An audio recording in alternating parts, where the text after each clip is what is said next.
ಯಾವನಾದರೂ ತನ್ನ ಶಿಲುಬೆಯನ್ನು ಹೊತ್ತುಕೊಂಡು ನನ್ನ ಹಿಂದೆ ಬರದ ಹೊರತು ನನ್ನ ಶಿಷ್ಯನಾಗಲಾರನು. ನಮ್ಮ ಆರಂಭವು ತಂದೆ, ಮಗ, ಪರಿಶುದ್ಧಾತ್ಮನಾಗಿರುವ ತ್ರಯೇಕರ ದೇವರ ನಾಮದಲ್ಲಿ ಉಂಟಾಗಲಿ. ಆಮೇಲೆ ನಾವು ಹಾಡುವಂಥ ಸಂಗೀತಗಳಲ್ಲಿ 76ನೇ ಸಂಗೀತ 1, 2 ಮತ್ತು 3 ಶ್ಲೋಕಗಳನ್ನು ಹಾಡಿಕೊಳ್ಳೋಣ.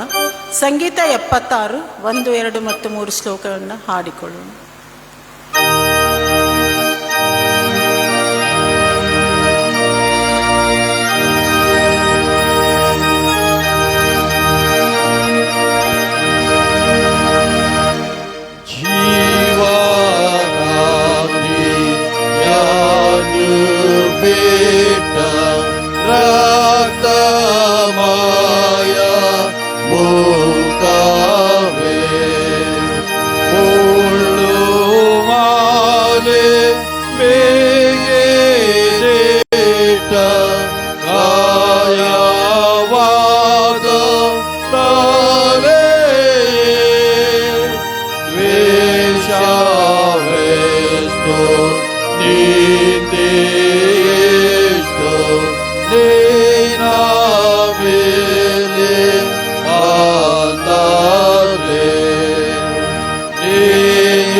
ಪ್ರಾರ್ಥನೆ ಮಾಡಿಕೊಳ್ಳೋಣ. ಸ್ತುತಿ ಸ್ತೋತ್ರಗಳ ಮಧ್ಯದಲ್ಲಿ ಆಸೀನನಾಗಿರುವ ಆತನೇ, ತಂದೆಯಾದ ದೇವರೇ, ನಿನಗೆ ಸ್ತೋತ್ರಪ್ಪ. ಈ ಸಾಯಂಕಾಲದ ಸಮಯದಲ್ಲಿ ನಾವೆಲ್ಲರೂ ನಿನ್ನ ಆಲಯದಲ್ಲಿ ಕೂಡಿ ಬಂದು ಸ್ವಾಮಿ, ನಿನ್ನನ್ನು ಸ್ತುತಿಸಿ ಕೊಂಡಾಡುವಂತೆ, ನಿನ್ನನ್ನು ಹಾಡಿ ಹರಸುವಂತೆ ನೀನು ಮಾಡುವ ಈ ಒಂದು ದೊಡ್ಡ ಮಹಾಕೃಪೆಗಾಗಿ ನಿನಗೆ ಸ್ತೋತ್ರ ಕರ್ತನೆ. ಜೀವಿತರ ಸಂಖ್ಯೆಯಲ್ಲಿಟ್ಟು ಸ್ವಾಮಿ, ನಮ್ಮ ಆಯುಷ್ಯಕ್ಕೆ ಮತ್ತೊಂದು ದಿನವನ್ನು ಕೂಡಿಸಿರುವುದಕ್ಕಾಗಿ ನಿನಗೆ ಸ್ತೋತ್ರ ಯೇಸುವೆ. ಕಳೆದ ವಾರವೆಲ್ಲ ನಮ್ಮನ್ನು ಅದ್ಭುತವಾಗಿ ಆಶ್ಚರ್ಯಕರವಾಗಿ ನಡೆಸಿದ್ದಿ ಸ್ವಾಮಿ, ಅದಕ್ಕಾಗಿ ನಿನಗೆ ಸ್ತೋತ್ರ ಕರ್ತನೆ. ಬಾರದಿರುವ ಎಲ್ಲ ನಿನ್ನ ಮಕ್ಕಳನ್ನು ನೀನು ಮುಂದೆ ಜ್ಞಾಪಿಸ್ತೇವೆ ಕರ್ತನೆ. ಪ್ರತಿಯೊಬ್ಬೊಬ್ಬರನ್ನು ನೀನು ಹೆಸರಾಗಿ ನೀನು ಆಶೀರ್ವದಿಸು ಸ್ವಾಮಿ. ಬಂದಿರುವಂಥ ಎಲ್ಲ ನಿನ್ನ ದೇವಜನರನ್ನು ಸ್ವಾಮಿ ವಿಶೇಷವಾದ ರೀತಿಯಲ್ಲಿ ನೀನು ಆಶೀರ್ವದಿಸು ಕರ್ತನೆ. ಅವ್ರಿಗೆ ಇರ್ತಕ್ಕಂಥ ಎಲ್ಲ ಚಿಂತೆ, ಬಾಧೆ, ದುಃಖಗಳನ್ನು ನೀನು ತೆಗೆದುಹಾಕಿ ಒಳ್ಳೆಯ ಸಮೃದ್ಧಿಯಲ್ಲಿ, ಅಭಿವೃದ್ಧಿಯಲ್ಲಿ ಸ್ವಾಮಿ, ಒಳ್ಳೆಯ ಆರೋಗ್ಯ ಕೊಟ್ಟು ನೀನು ಅವರನ್ನು ಕಾಯ್ದು ನಡೆಸಿ ಎಂಬುದಾಗಿ ಬೇಡುತ್ತೇವೆ ಕರ್ತನೆ. ವಿಶೇಷವಾಗಿ ಪರೀಕ್ಷೆ ಬರೆಯುವಂಥ ಎಲ್ಲ ವಿದ್ಯಾರ್ಥಿಗಳನ್ನು ನೀನು ಮುಂದೆ ಜ್ಞಾಪಿಸ್ತೇವೆ. ಪ್ರತಿಯೊಬ್ಬೊಬ್ಬ ವಿದ್ಯಾರ್ಥಿಯನ್ನು ನೀನು ಹೆಸರಾಗಿ ಆಶೀರ್ವದಿಸು. ಅವ್ರಿಗೆ ಬೇಕಾದಂಥ ಜ್ಞಾನವನ್ನು ನೀನು ದಯಪಾಲಿಸಿಕೊಡು. ಯಾವನಿಗಾದರೂ ಜ್ಞಾನವು ಕಡಿಮೆಯಾದರೆ ಅವನು ನನ್ನನ್ನು ಕೇಳಿಕೊಳ್ಳಲಿ, ಹಂಗಿಸದೆ ಕೊಡುವೆನೆಂದು ವಾಗ್ದಾನ ಮಾಡಿದ್ದೆ. ಆ ವಾಗ್ದಾನಕ್ಕೆ ಸರಿಯಾಗಿ ಪ್ರತಿಯೊಂದೊಂದು ಮಗುವನ್ನು ನೀನು ನಿನ್ನ ಜ್ಞಾನದಿಂದ ತುಂಬಿಸಿ ನಡೆಸು ಎಂಬುದಾಗಿ ಬೇಡುತ್ತೇವೆ ಕರ್ತನೆ. ನಮ್ಮ ಸಭೆಯ ಎಲ್ಲ ಕುಟುಂಬಗಳನ್ನು ನೀನು ಮುಂದೆ ಜ್ಞಾಪಿಸ್ತೇವೆ. ಪ್ರತಿಯೊಂದೊಂದು ಕುಟುಂಬದಲ್ಲಿ ಪ್ರೀತಿ, ಐಕ್ಯತೆ, ಅನ್ಯೋನ್ಯತೆಯನ್ನು ದಯಪಾಲಿಸಿಕೊಡು. ಸಮಾಧಾನವನ್ನು ದಯಪಾಲಿಸಿಕೊಡು. ಚಿಕ್ಕ ಮಕ್ಕಳು ಮೊದಲುಗೊಂಡು ದೊಡ್ಡವರ ಪರ್ಯಂತರ ಎಲ್ಲರನ್ನೂ ನೀನು ಆಶೀರ್ವದಿಸಿ ನಡೆಸೆಂಬುದಾಗಿ ನಿನ್ನ ಹತ್ರ ಬೇಡುತ್ತೇವೆ ಕರ್ತನೆ. ವಿಶೇಷವಾಗಿ ಬಂದಂಥ ನಿನ್ನ ಸೇವಕರನ್ನೇ ನೀನು ಆಶೀರ್ವದಿಸು ಸ್ವಾಮಿ. ನಮಗಾಗಿ ಕರ್ತನೆ ಅವರು ದೂರದಿಂದ ಬಂದು ಅನೇಕ ವಾಕ್ಯಗಳನ್ನು ನಮಗೆ ಹಂಚುವಾಗ ಸ್ವಾಮಿ, ಆ ವಾಕ್ಯಗಳು ವ್ಯರ್ಥವಾಗಿ ಹೋಗದಂತೆ ಕರ್ತನೆ ನಮ್ಮ ಹೃದಯದಲ್ಲಿ ಅವುಗಳನ್ನು ಕಾಯ್ದುಕೊಳ್ಳುವಂತೆ 160-130 ಸ್ವಾಮಿ ಅವು ಫಲ ಕೊಡುವಂತೆ ಸಹಾಯ ಮಾಡಿ ನಡೆಸೆಂಬುದಾಗಿ ಬೇಡುತ್ತಾ ಬಂದಂಥ ಸೇವಕರನ್ನು ವಿಶೇಷವಾದ ರೀತಿಯಲ್ಲಿ ನೀನು ಆಶೀರ್ವದಿಸು. ಅವರಿಗೆ ಬೇಕಾದಂತೆ ಇನ್ನೂ ಹೆಚ್ಚಾದ ನಿನ್ನ ಆತ್ಮೀಯ ಜ್ಞಾನವನ್ನು ದಯಪಾಲಿಸಿಕೊಡು. ನಿನ್ನ ಆತ್ಮನ ಅಭಿಷೇಕದಿಂದ ತುಂಬಿಸು. ಅವರ ಜೀವಿತದುದ್ದಕ್ಕೂ ನೀನಿದ್ದುಕೊಂಡು ನೀನು ಅವರ ಮೂಲಕವಾಗಿ ಮಹಿಮೆ ಹೊಂದೆ ಎಂಬುದಾಗಿ ಬೇಡುತ್ತೇವೆ. ಕುಟುಂಬ ಮಕ್ಕಳನ್ನು ಆಶೀರ್ವದಿಸು. ಅವರಿಗೆ ಬೇಕಾದಂಥ ಎಲ್ಲ ಸಹಾಯವನ್ನು ಕರ್ತನೆ, ಕಲಿಯಲು ಬೇಕಾದಂಥ ಸಹಾಯವನ್ನು ಮಗಳಿಗೆ ನೀನು ಒದಗಿಸಿಕೊಡು ಎಂಬುದಾಗಿ ಬೇಡುತ್ತಾ ಕರ್ತನೆ, ತಿರುಗೊಂದಾವರ್ತಿ ಈ ನಮ್ಮ ಆರಾಧನೆಯ ಆದಿ ಮಧ್ಯ ಅಂತ್ಯವು ನೀನಾಗಿದ್ದುಕೊಂಡು ನೀನು ಮಾತ್ರ ಮಹಿಮೆ ಹೊಂದಬೇಕೆಂಬುದಾಗಿ ಯೇಸುವಿನ ದಿವ್ಯ ನಾಮದೊಂದಿಗೆ ನಂಬಿಕೆಯಿಂದ ಬೇಡಿ ಹೊಂದಿದ್ದೇವೆ ಕರ್ತನೆ. ಆಮೇನ್.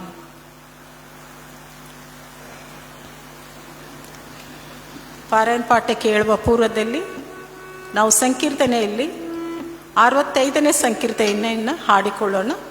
ಸಂಕೀರ್ತನೆ 65 1 ಮತ್ತು 2 ಚರಣಗಳನ್ನು ಹಾಡಿಕೊಳ್ಳೋಣ.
ದಿನದ ಆರಾಧನೆಗೆ ನೇಮಕವಾದ ವೇದ ಪಾರಾಯಣ ಪಾಠದ ಭಾಗವು ಯೆಶಾಯನ ಪ್ರವಾದನ ಗ್ರಂಥೆ 1ನೇ ಅಧ್ಯಾಯ 10ನೇ ವಚನದಿಂದ 20ನೇ ವಚನದವರೆಗೆ.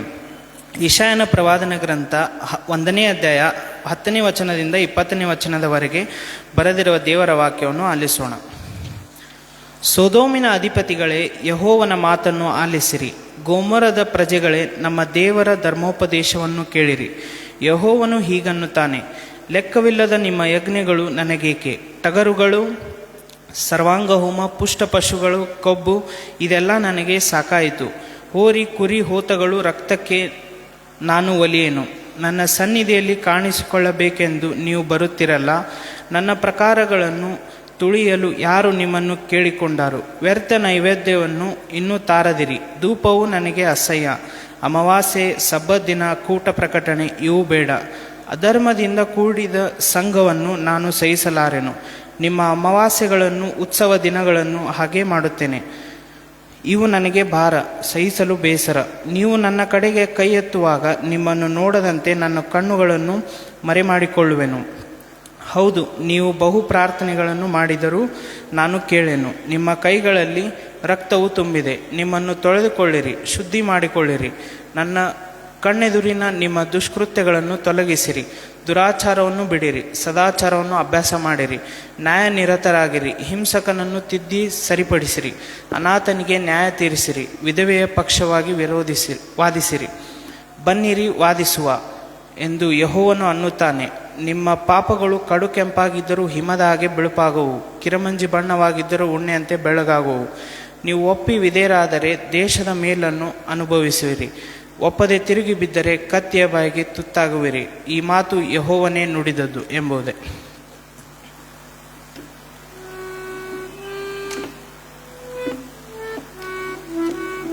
ಪ್ರಕಟಣೆ. ನಾಳೆಯಿಂದ ಆರಂಭವಾಗುವ PUC ಮಕ್ಕಳ ಪರೀಕ್ಷೆ ಬರೆಯುವ ಎಲ್ಲ ಮಕ್ಕಳಿಗಾಗಿ ನಾಳೆ ಬೆಳಗ್ಗೆ ನಡೆಯುವ ನಸುಕಿನ ಆರಾಧನೆಯ ನಂತರ ದೇವಸೇವಕರು ಅವರಿಗಾಗಿ ಪ್ರಾರ್ಥಿಸುತ್ತಾರೆ. ಕಾಣಿಕೆ ಕೂಡಿಸುವಾಗ ಸಂಕೀರ್ತನೆಯಲ್ಲಿ 71ನೇ ಸಂಕೀರ್ತನೆ, ಕಾಣಿಕೆ ಕೂಡಿಸುವವರಿಗೆ ಹಾಡಿಕೊಳ್ಳೋಣ. ಸಂಕೀರ್ತನೆ 71.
ಪರಮ ಪವಿತ್ರನಾದ ದೇವನೇ ಸ್ವಾಮಿ,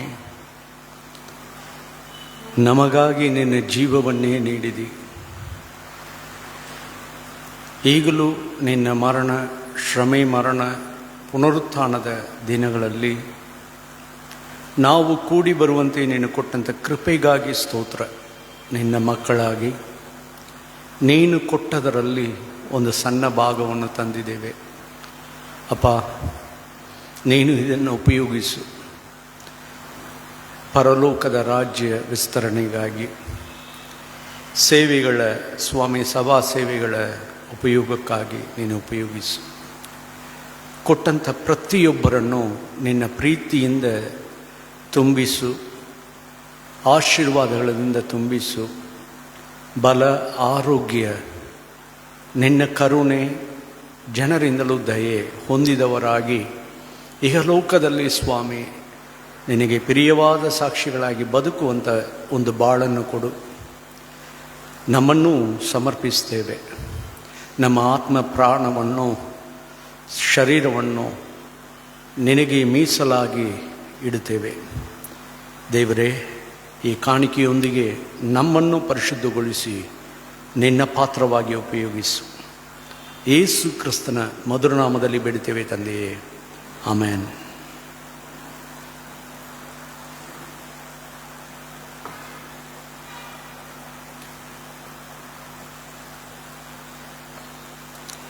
ವಾಕ್ಯ ಸಂದೇಶವನ್ನು ಕೇಳುವ ಪೂರ್ವದಲ್ಲಿ ಸಂಗೀತ 85 ಹಾಡಿಕೊಳ್ಳೋಣ.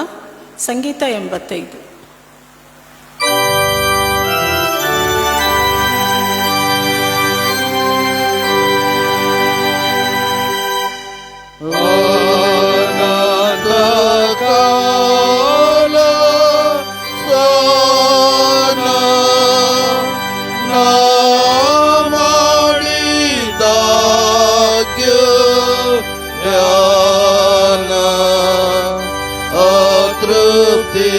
ಸರ್ವದಾ ಶ್ರೀ ಯೇಸು ಸ್ತೋತ್ರ ಒಂದು ಸಂತೃಪ್ತಿ ಮೂಲ ಒಂದು ನಿವೃತ್ತ ಪಾಠ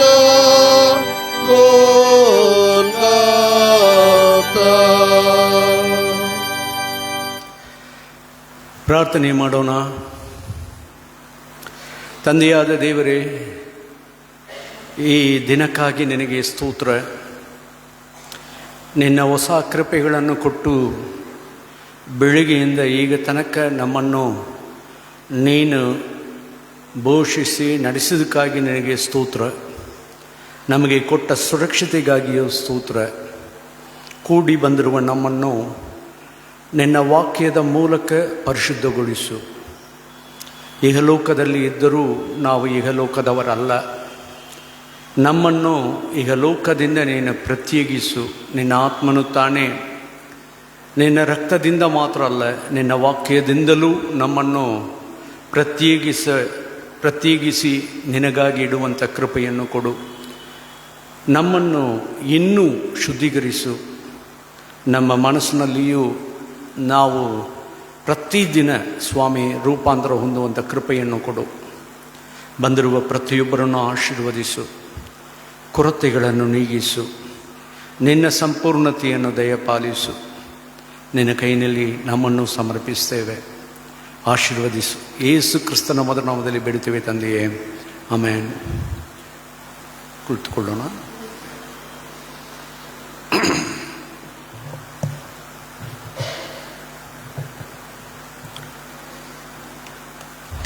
ಕರ್ತನಾದ ಯೇಸು ಕ್ರಿಸ್ತನ ನಾಮದಲ್ಲಿ ನಿಮ್ಮ ಎಲ್ಲರಿಗೂ ನನ್ನ ವಂದನೆಗಳನ್ನು ತಿಳಿಸುವಾತನಾಗಿದ್ದೇನೆ.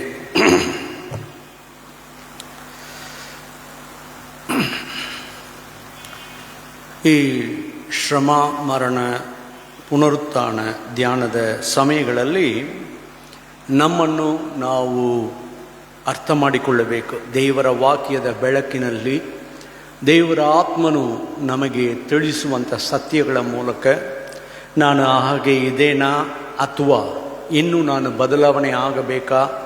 ಇದನ್ನು ನಾವು ಯಾವಾಗಲೂ ನಮ್ಮನ್ನೇ ಕೇಳಿಕೊಂಡವರಾಗಿ ನಾವು ಮನ ತಿರುಗುವವರಾಗಿರಬೇಕು. ನಮ್ಮ ಜೀವನದಲ್ಲಿ ಸ್ವಲ್ಪ ಪಶ್ಚಾತ್ತಾಪ ಪಡಬೇಕು. ಈಗಿನ ಕಾಲಗಳಲ್ಲಿ ಎಲ್ಲ ಅದೇ ಹಾಗೆ ರೀ, ಇದು ಹೀಗೆ ರೀ, ಅದರಿಂದ ಏನಾಗಿತ್ತು, ಹಿಂಗೆ ಮಾತಾಡಿಕೊಂಡು ಹೋಗ್ತೇವೆ. ಒಬ್ಬರು ನೀವು ಮಾತಾಡಿದರೆ ನಮಗೆ ನೋವಾಯ್ತು ಅಂತ ಹೇಳಿದರೆ ಸುಮ್ಮನೆ ಮಾತಾಡಿದೆ, ಇದೆಲ್ಲ ತಲೆಯಲ್ಲಿ ಅಂತ ಹೇಳಿ ನಾವು ಹಂಗೆ ಹೋಗುತ್ತಾ ಇದ್ದೇವೆ.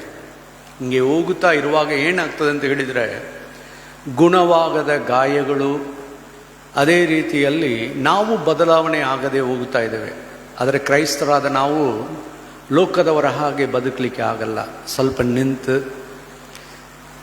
ನಮ್ಮನ್ನು ಆಲೋಚಿಸಿ ನಮ್ಮಲ್ಲಿ ತಪ್ಪು ಇದೆಯಾ ಎಂಬುದನ್ನು ತಿಳ್ಕೊಂಡು ನಾವು ಕ್ಷಮಾಪಣೆ ಕೇಳಿ ಹೋಗಬೇಕಾಗಿದೆ. ಆದರೆ ಈಗ ಬರುತ್ತಾ ನೋಡುವುದಾದರೆ ಆತುರದಿಂದ ಓಡುತ್ತೇವಾ, ಅವಸರದಿಂದ ಹೋಗ್ತೇವಾ ನಮಗೆ ಗೊತ್ತಿಲ್ಲ. ಆದರೆ ನಾವು ಒಬ್ಬರನ್ನೊಬ್ಬರು ಸರಿಯಾಗಿ, ಒಬ್ಬರಿಂದ ಒಬ್ಬರಿಗೆ ಎಷ್ಟು ಗಾಯವಾದರೂ ನಾವು ಸರಿಯಾಗಿ ಅದನ್ನು ನೋಡಿಕೊಳ್ಳದೆ ಹೋಗುತ್ತಾ ಇದ್ದೇವೆ. ಈ ಶ್ರಮ ಮರಣದ ಸಮಯ, ಧ್ಯಾನದ ಸಮಯಗಳಲ್ಲಿ ದಯಮಾಡಿ ನೀವು ನಿಮ್ಮ ಸಂಬಂಧಗಳನ್ನು ಸರಿಪಡಿಸಿಕೊಳ್ಳಿ. ಇದು ಒಂದು ಒಳ್ಳೆಯ ಅವಕಾಶ. ನಾವು ನಮ್ಮನ್ನು ಸರಿಪಡಿಸಿಕೊಳ್ಳುವುದು, ಉಳಿದವರನ್ನು ಸಂಬಂಧದಲ್ಲಿ ಸರಿಯಾಗಿ ಇಡುವುದು, ಇದನ್ನು ನಾವು ಮಾಡುವವರಾಗಿರಬೇಕು. ಇದು ಯಾಕೆ ನಾನು ನಿಮಗೆ ಹೇಳ್ತಾ ಇದ್ದೇನೆ ಅಂತ ಹೇಳಿದರೆ, ಇವತ್ತು ನಮಗೆ ಕೊಡಲ್ಪಟ್ಟಿರುವ ದೇವರ ವಾಕ್ಯದ ತಲೆಬರಹ ಹಿಂಗೆ ಕೊಡಲ್ಪಟ್ಟಿದೆ. ಕ್ರೂಜಿತನ ಉದ್ದೇಶ ಅಶುದ್ಧತೆಯಿಂದ ಶುದ್ಧತೆ. ಕ್ರೂಜಿತನ ಉದ್ದೇಶ ಅಶುದ್ಧತೆಯಿಂದ ಶುದ್ಧತೆ. ಪ್ರಿಯರೇ, ನಮ್ಮ ದೇವರು ಯಾರು ಎಂಬುದನ್ನು ಸರಿಯಾಗಿ ಅರ್ಥ ಮಾಡಿಕೊಳ್ಳಿರಿ. ಹೆಚ್ಚಿನ ಸಮಯಗಳಲ್ಲಿ ನಾವು ಒಂದು ಕೇರ್ಲೆಸ್ ಆಗಿ ನಡೆಯುವುದಕ್ಕೆ ಕಾರಣ ಏನು ಎಂಬುದಾಗಿ ಕೇಳಿದರೆ, ನಾವು ನಮ್ಮ ದೇವರನ್ನು ಸರಿಯಾಗಿ ಅರ್ಥ ಮಾಡಿಕೊಳ್ಳದೇ ಇದ್ದೇವೆ. ನಮ್ಮ ದೇವರು ಯಾರು? ಹಾಬಕ್ಕೂಕನು, ಅದರಲ್ಲಿ ಪ್ರವಾದಿ ಹಾಬಕ್ಕೂಕ್, ಅದರಲ್ಲಿ ನಾವು ತಗೊಳ್ಳೋಣ. 1ನೇ ಅಧ್ಯಾಯ 13ನೇ ವಾಕ್ಯ, 1st chapter verse 13. ಕೇಡನ್ನು ನೋಡಲಾರದ ಅತಿ ಪವಿತ್ರ ದೃಷ್ಟಿಯುಳ್ಳವನೇ. ನಮ್ಮ ದೇವರ ಬಗ್ಗೆ ಈ ಹಾಬಕ್ಕೂಕನು ಹೇಳುವಂಥ ಮಾತು ನೀವು ಮರೆತು ಬಿಡಬೇಡಿ. ಅವನು ದೇವರ ಬಗ್ಗೆ ಹಿಂಗೆ ಹೇಳುತ್ತಾನೆ, ಕೇಡನ್ನು ನೋಡಲಾರದ ಅತಿ ಪವಿತ್ರ ದೃಷ್ಟಿಯುಳ್ಳವನೇ. ಕೇಡನ್ನು ನಮ್ಮ ದೇವರು ನೋಡುವುದೇ ಇಲ್ಲ. ಹಾಗಾದರೆ ಅಂಥ ಪವಿತ್ರ, ಅತಿ ಪವಿತ್ರ, ಪವಿತ್ರ ಅಂತ ಬರೆಯಲಿಲ್ಲ, ಅತಿ ಪವಿತ್ರ ದೇವರ ಮಕ್ಕಳಾಗಿ ನಾವಿದ್ದೇವೆ. ನಾವು ಕೇಡು ಮಾಡಬಹುದು, ಮಾಡಿದರೂ ಅಲಕ್ಷ್ಯವಾಗಿ ಬದುಕಬಹುದು. ಈ ಪ್ರಶ್ನೆಯನ್ನು ನಾವು ಯೋಚನೆ ಮಾಡೋಣ. ಅದೇ ವಾಕ್ಯದಲ್ಲಿ ನೋಡ್ರಿ, ಕೆಡುಕನ್ನು ಏನು ಮಾಡುವುದಿಲ್ಲ, ಕಟಾಕ್ಷಿಸಲಾರದವನೇ. ಯಾವನು ದುಷ್ಟನೋ ಕೇಡು ಮಾಡುತ್ತಾನೋ ಅವನನ್ನು ಇವನೇನು ಮಾಡಲ್ಲ, ನಮ್ಮ ದೇವರು ಕಟಾಕ್ಷಿಸುವುದಿಲ್ಲ. ಇದನ್ನು ಅದರ ಜೊತೆಯಲ್ಲಿ ಕೂಡಿಸಿ ದೇವರು ಹೇಳುವಾಗ ನಮ್ಮ ದೇವರು ಯಾರಂತ ನಮಗೆ ಗೊತ್ತಿದೆ, ಈಗ ಅರ್ಥ ಮಾಡಿಕೊಳ್ಳುತ್ತೇವೆ. ಆದರೆ ನೆಕ್ಸ್ಟ್ ವಾಕ್ಯದಲ್ಲಿ ನಾನು ಹಾಗೆ ಇದೇನೋ ಎಂಬುದಾಗಿ ಯೋಚನೆ ಮಾಡಬೇಕು. ಹೆಚ್ಚಿನ ಸಮಯಗಳಲ್ಲಿ ನಾವು ನಮ್ಮನ್ನು ಪರೀಕ್ಷಿಸಿ ನೋಡುವುದಿಲ್ಲ. ಹಿಂಗೆ ಹೇಳುವವನೇ ಆಮೇಲೆ ದೇವರ ಕಡೆ ಪ್ರಶ್ನೆಗಳನ್ನು ಎಬ್ಬಿಸ್ತಾನೆ. ಅವನು ಕೇಡನ್ನು ನೋಡುತ್ತಾನೆ, ಜನರ ಮಧ್ಯದಲ್ಲಿ ನಡೆಯುವಂಥ ಕೇಡುಗಳನ್ನು ನೋಡುತ್ತಾನೆ. ಅವಾಗ ದೇವರೇ ನೀನು ಸುಮ್ಮನೆ ಯಾಕೆ ಇರುತ್ತಿ ಅಂತ ಕೇಳ್ತಾನೆ. ನೀನು ಕೇಡನ್ನೇ ನೋಡಲಾರದವನು, ಆದರೆ ಕೇಡನ್ನು ಮಾಡುವವರನ್ನು ನೀನು ಹೇಗೆ ಸಹಿಸಿಕೊಳ್ಳುತ್ತಾ ಇದೆ? ಈ ಪ್ರಶ್ನೆಯನ್ನು ಆ ಪ್ರವಾದಿ ಕೇಳುತ್ತಾ ಇದ್ದಾನೆ. ಪ್ರಿಯರೇ, ನಮ್ಮ ದೇವರು ಕೇಡನ್ನು ಸಹಿಸಿಕೊಳ್ಳುವವನಲ್ಲ. ಇದನ್ನು ನೀವು ಅರ್ಥ ಮಾಡಿಕೊಳ್ಳಬೇಕು. ಇಬ್ರಿಯರಿಗೆ ಬರೆಯಲ್ಪಟ್ಟ ಪತ್ರಿಕೆ 12ನೇ ಅಧ್ಯಾಯ 14ನೇ ವಾಕ್ಯ, 12th chapter verse 14. ಅದರಲ್ಲಿ ನೋಡಿರಿ, ಎಲ್ಲರ ಸಂಗಡ ಸಮಾಧಾನದಿಂದಿರುವುದಕ್ಕೂ ಪರಿಶುದ್ಧತೆಯನ್ನು ಹೊಂದುವುದಕ್ಕೂ ಪ್ರಯತ್ನ ಮಾಡಿರಿ. ಪ್ರಿಯರೇ, ನಾವು ದೇವರ ಬಳಿಗೆ ಹೋಗುವ ನಾವು, ದೇವರ ಮಕ್ಕಳಾಗಿ ಇರುವ ನಾವು ಎಲ್ಲರೊಂದಿಗೂ ಸಮಾಧಾನವಾಗಿ ಇರಬೇಕು ಎಂಬುದಾಗಿ ದೇವರು ಬಯಸ್ತಾನೆ. ಆದರೆ ನಾವು ಸಮಾಧಾನದಿಂದ ಇದೇವಾ ಎಂಬ ಪ್ರಶ್ನೆಯನ್ನು ನಾವು ಕೇಳಿಕೊಳ್ಳೋಣ. ಪರಿಶುದ್ಧತೆಯನ್ನು ಹೊಂದುವುದಕ್ಕೂ, ಪರಿಶುದ್ಧತೆ, ನಮ್ಮ ಸಂಬಂಧಗಳಲ್ಲಿ ಪರಿಶುದ್ಧತೆ ಇರಬೇಕು. ಆದರೆ ನಾವು ಅದಕ್ಕೆ ಎಷ್ಟು ಮಟ್ಟಿಗೆ ಗಮನ ಕೊಡ್ತೇವೆ ಇದನ್ನು ಯೋಚನೆ ಮಾಡಿ ನೋಡಿ. ಈಗಲ ನಾನು ಬ್ಯಾಂಗ್ಳೂರಿನಲ್ಲಿ ಇದ್ದೇನೆ ಪ್ರಿಯರೇ. ಗಂಡ ಹೆಂಡತಿ ಕಡೆ ಮಾತಾಡಲ್ಲ, ಹೆಂಡತಿ ಗಂಡನ ಕಡೆ ಮಾತಾಡಲ್ಲ, ಇವರಿಬ್ಬರು ಮನೆಗೆ ತಿರುಗಿದ ಮಕ್ಕಳೊಂದಿಗೆ ಮಾತಾಡಲ್ಲ. ಎಲ್ಲರೂ ಒಂದು, ನಾನು ಹೆಂಗೆ ಹೇಳಬೇಕು ಗೊತ್ತಿಲ್ಲ, ಅನಾಥೆಗಳು ಕೂಡಿ ಒಂದು ಮನೆಯಲ್ಲಿ ಇರುವುದಂಗೆ ಇದೆ. ಅನಾಥರು, ಮನೆಗಳಲ್ಲ, ಅನಾಥ ಆಶ್ರಮಗಳು. ಲಾಸ್ಟ್ ಆ ಮಕ್ಕಳು ಹಾಳಾಗುವಾಗ ಅಥವಾ ಗಂಡನು ದಾರಿ ತಪ್ಪುವಾಗ, ವೈಫ್ ದಾರಿ ತಪ್ಪಿ ಹೋಗುವಾಗ ಆ ಮನೆ ಮುರಿದು ಎಲ್ಲರೂ ನಾಶವಾಗುವುದನ್ನು ನೋಡ್ತೇನೆ. I am talking about Christians, ಕ್ರೈಸ್ತರ ಬಗ್ಗೆ ಮಾತಾಡ್ತಾ ಇದ್ದಾನೆ. ಇಂಥ ಸ್ಥಿತಿಯಲ್ಲಿ ನಾವು ಓಡುತ್ತಾ ಇರುವಾಗ ಸ್ವಲ್ಪ ನಾವು ಏನು ಮಾಡಬೇಕು? ದೇವರ ಕಡೆ ತಿರುಗಿಕೊಂಡು ನಾವು ನೋಡುವವರಾಗಿರಬೇಕು. ಪರಿಶುದ್ಧತೆ ಇಲ್ಲದೆ ದೇವರನ್ನು ನೀವು ಕಾಣಲಾರಿರಿ. ಇದನ್ನು ನೀವು ನೆನಪಿಟ್ಟುಕೊಳ್ಳ್ರಿ. ಪರಿಶುದ್ಧತೆ ಇಲ್ಲದೆ ದೇವರನ್ನು ನಾವು ಕಾಣಲಿಕ್ಕೆ ಆಗುವುದಿಲ್ಲ. ಅವನು ಕೇಡನ್ನು ನೋಡುವುದಿಲ್ಲ, ಕೆಡುಕನ್ನು ಕಟಾಕ್ಷಿಸುವುದಿಲ್ಲ. ನೀವು ತಿಳ್ಕೊಳ್ಳಬೇಕಾದದ್ದು, ನೀವು ಹೇಗೆ ಇರ್ತೀರಾ, ನಿಮ್ಮಲ್ಲಿ ಪರಿಶುದ್ಧತೆ ಇದೆಯಾ, ಇದ್ರ ಬಗ್ಗೆ ನೀವು ಆಲೋಚನೆ ಮಾಡಬೇಕು. ಈ ಸಂಬಂಧದಲ್ಲಿಯೇ ಯೆಶಾಯ ಪ್ರವಾದಿ ಆತನು ಕೂಡ ಮಾತನಾಡುವುದನ್ನು ನಾವು, ಇಸ್ರೇಲ್ ಜನರೊಂದಿಗೆ ಮಾತನಾಡುವುದನ್ನು ನಾವು ಓದುತ್ತೇವೆ. ಯೆಶಾಯ 1ನೇ ಅಧ್ಯಾಯ. ದೇವರಿಗೆ ಬಹಳ ಸಿಟ್ಟು ತನ್ನ ಜನರ ಮೇಲೆ. ಇಂಥ ಅಂತ ಸಿಟ್ಟಿಲ್ಲ. ಅವನು ಹೇಗೆ ಮಾತಾಡ್ತಾನೆ ನೋಡ್ರಿ. ಸೋದೋಮಿನ ಅಧಿಪತಿಗಳೇ, ಅವನು ಕರೆಯುವುದೇ ಹೆಂಗೆ ಹೇಳ್ತಾನಂದ್ರೆ, ಸೋದೋಮಿನ ಅಧಿಪತಿಗಳೇ, ಯೆಹೋವನ ಮಾತನ್ನು ಆಲಿಸಿರಿ. ಗೊಮೋರದ ಪ್ರಜೆಗಳೇ, ನಮ್ಮ ದೇವರ ಧರ್ಮೋಪದೇಶವನ್ನು ಕೇಳಿರಿ. ಸೋದೋಮ್ ಗೊಮೋರ ಪ್ರಿಯರೇ, ಯಾವುದು ರೀತಿಯಲ್ಲಿ ನಾಶ ಮಾಡಲ್ಪಟ್ಟಿತ್ತು? ಗಂಧಕ, ಸಲ್ಫ್ಯೂರಿಕ್ ಆಸಿಡ್. ಈಗಲೂ ಆ ಸ್ಥಳದಲ್ಲಿ ಹೋಗಿ ನೋಡಿದರೆ ಪ್ಯೂರೆಸ್ಟ್ ಸಲ್ಫರ್ ಸಿಗ್ತದಂತೆ. ಆ ಸ್ಥಳವನ್ನು ಕಂಡುಹಿಡಿದಾರೆ, ಅಲ್ಲಿ ನೋಡಿದರೆ ಪ್ಯೂರೆಸ್ಟ್ ಸಲ್ಫರ್ ಸಿಗ್ತದಂತೆ. 2 ಪಟ್ಟಣಗಳನ್ನು ದೇವರು ಪೂರ್ತಿಯಾಗಿ ನಾಶ ಮಾಡಿದನು. ಕಾರಣ ಏನು? ಕೇಡನ್ನು ನೋಡಲಿಕ್ಕೆ ಆಗುವುದಿಲ್ಲ, ಕೇಡನ್ನು ಸಹಿಸುವುದು ಇಲ್ಲ.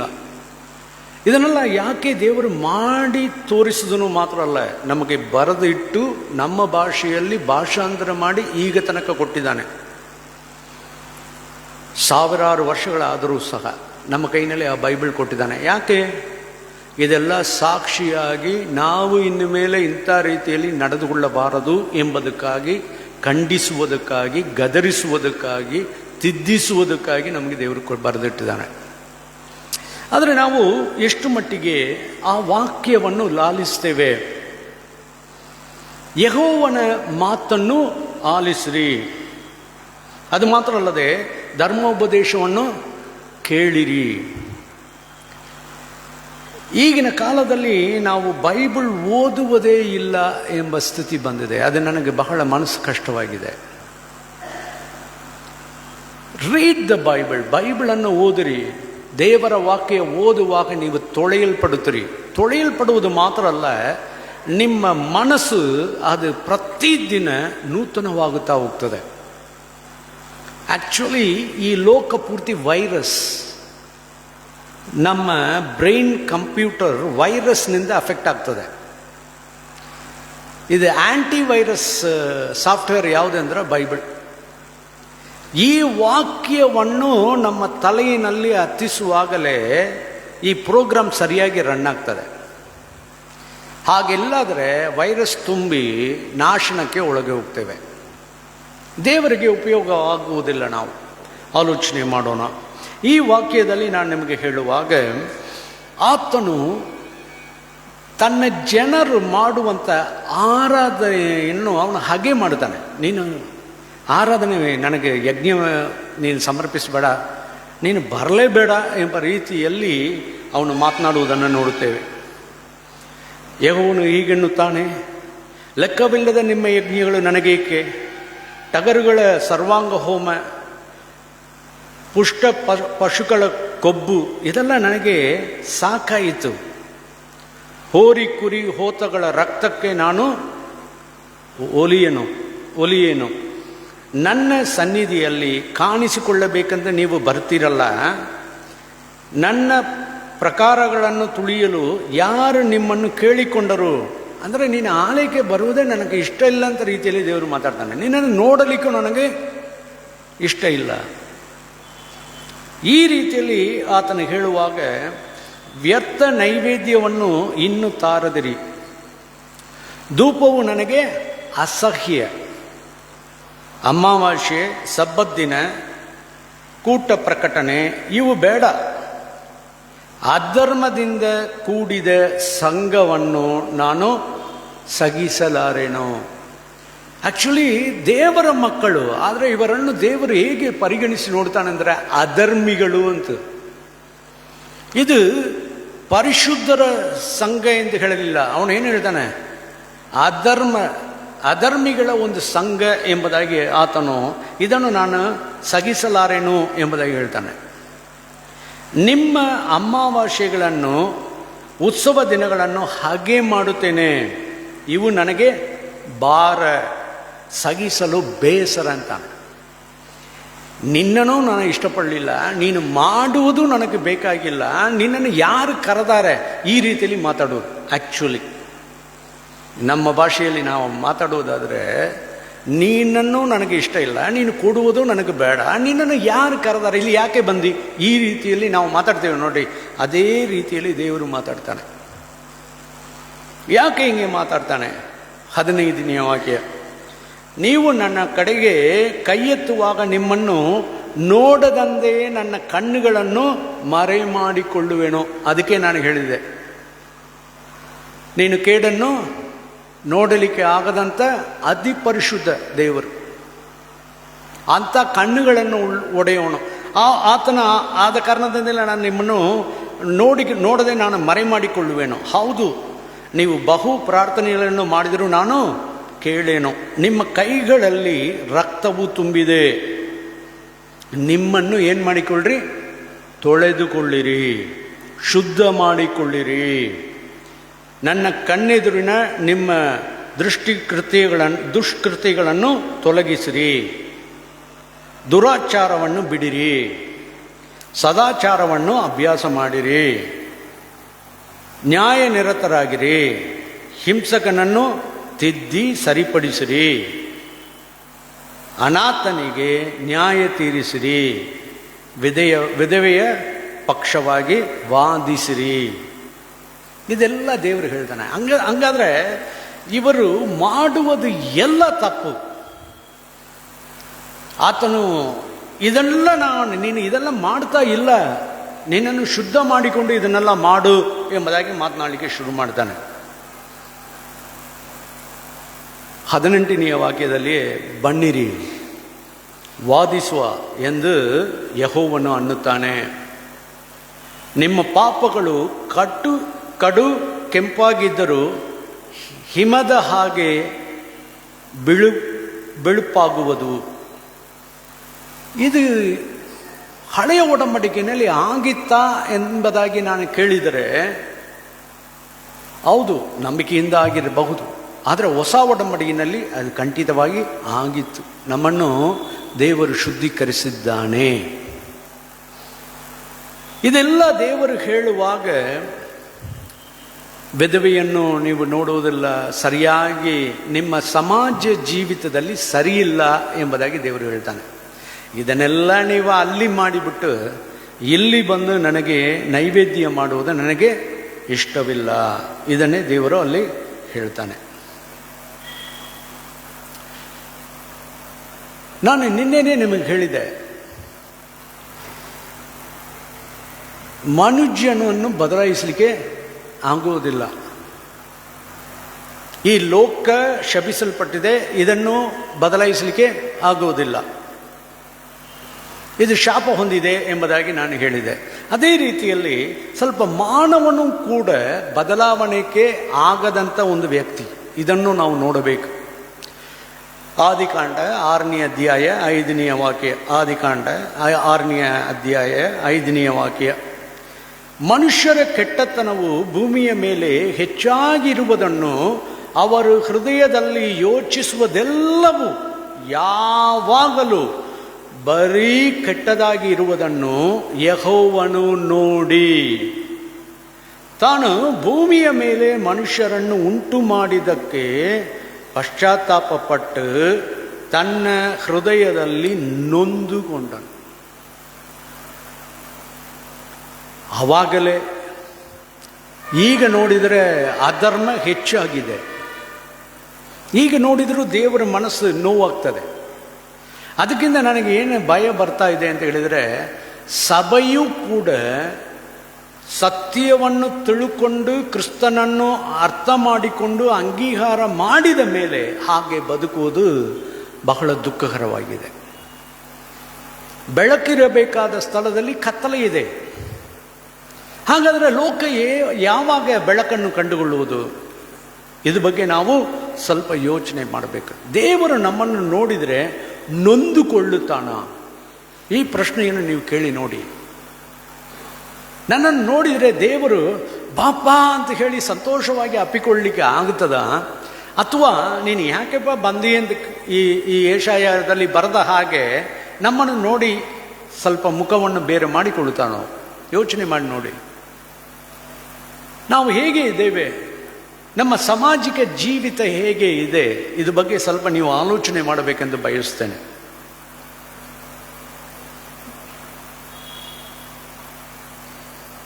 ನಮ್ಮಲ್ಲಿ ನೀತಿ ನ್ಯಾಯಗಳು ಇಲ್ಲ. ಬೇರೆ ಬೇರೆಯನ್ನು ನಾವೇನು ಮಾಡೋದಿಲ್ಲ, ವಿಚಾರಿಸುವುದಿಲ್ಲ.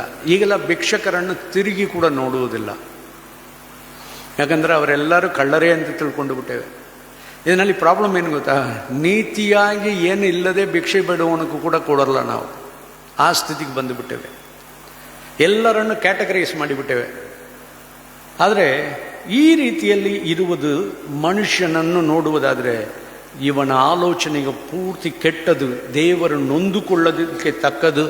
ಅವನು ಮಾಡುವುದೆಲ್ಲ ಕೆಟ್ಟ ಆಲೋಚನೆಗಳೇ. ಇದನ್ನು ಅವನ ಹೃದಯ ಪೂರ್ತಿ ಹಾಗೆ ತುಂಬಿದೆ. ಇದು ಬದಲಾವಣೆ ಆಗಲಿಕ್ಕೆ ಚಾನ್ಸಸ್ ಇಲ್ಲ.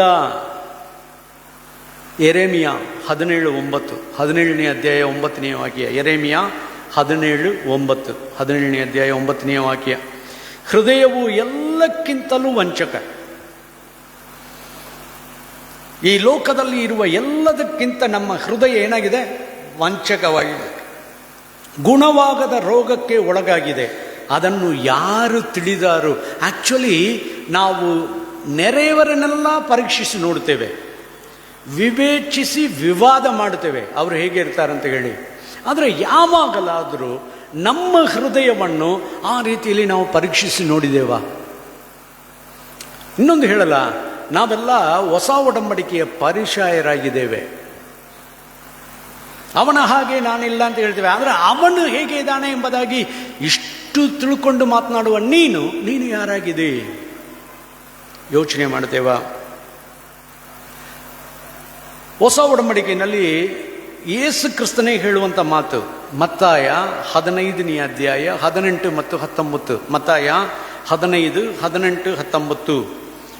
ಆದರೆ ಬಾಯಿಯೊಳಗಿಂದ ಹೊರಟುವಂಥವುಗಳೇ ಮನಸ್ಸಿನೊಳಗಿಂದ ಬರುತ್ತವೆ. ಇವೇ ಮನುಷ್ಯನನ್ನು ಹೊಲೆ ಮಾಡುವವು. ಹೇಗೆಂದರೆ ಮನಸ್ಸಿನೊಳಗಿಂದ ಕೆಟ್ಟ ಆಲೋಚನೆ, ಕೊಲೆ, ಮತ್ತೆ ಯಾವುದೆಲ್ಲ ಬರ್ತದೆ? ಹಾದರ, ಸುಳ್ಳು ಸಾಕ್ಷಿ,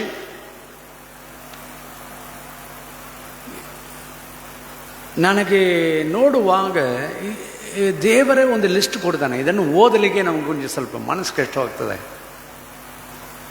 ನೀನು ಕಾಣಿಕೆ ತರುವುದೇ ನನಗೆ ಇಷ್ಟ ಇಲ್ಲ ಅಂತ ಹೇಳ್ತಾನೆ. ಆದರೆ ನಮ್ಮ ಬಾಯಿಯೊಳಗಿಂದ ಬರುವುದೆಲ್ಲ ನೋಡಿದರೆ ದೇವರು ನಮ್ಮನ್ನು ವಾಂತಿ ಮಾಡಿ ಬಿಡಬೇಕು.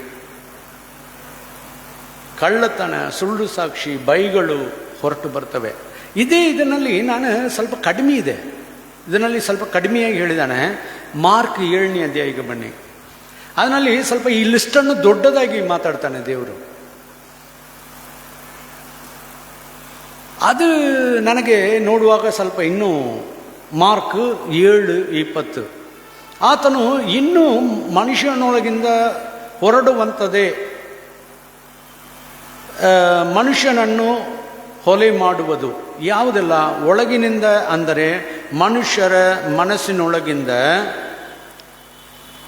ಸೂಳಿಗಾರಿಕೆ, ಕಳ್ಳತನ, ಕೊಲೆ, ಹಾದರ, ದ್ರವ್ಯಾಶೆ, ಕೆಡುಕುತನ, ಮೋಸ, ಬಂಡತನ, ಹೊಟ್ಟೆ ಕಿಚ್ಚು, ಬೈಗಳು, ಸೊಕ್ಕು, ಬುದ್ಧಿ ಹೇಡಿತನ, ಇವು ಮೊದಲಾವುಗಳು ಕೆಟ್ಟ ಆಲೋಚನೆಗಳು ಹೊರಡುತ್ತವೆ. ಈ ನಮ್ಮ ಹೃದಯ ಆ್ಯಕ್ಚುಲಿ ನಮಗೆಲ್ಲ ಹಾರ್ಟ್ ಸರಿಪಡಿಸುವುದಲ್ಲ. ಈಗ ಸ್ಟಂಟ್ ಮಾಡ್ತಾರೆ, ಎಲ್ಲ ಸ್ಟಂಟ್ ಆಗ್ತಾರೆ. ಅದಲ್ಲ, ನಾವು ಸ್ಟಂಟು ಮಾಡಿದ್ದೀವಿ, ಸ್ಟಂಟ್ ಆಗ್ತಾರೆ, ರೈಟ್, ಸ್ಟಂಟ್ ಆಗ್ತಾರೆ. ಈಗ ನಮಗೆ ಬೇಕಾದ ಹಾರ್ಟ್ ಟ್ರಾನ್ಸ್ಪ್ಲಾಂಟ್. ಇಂಥ ವಂಚಕವಾದ ಒಂದು ಹೃದಯ ನಮ್ಮಲ್ಲಿ ಇದೆ.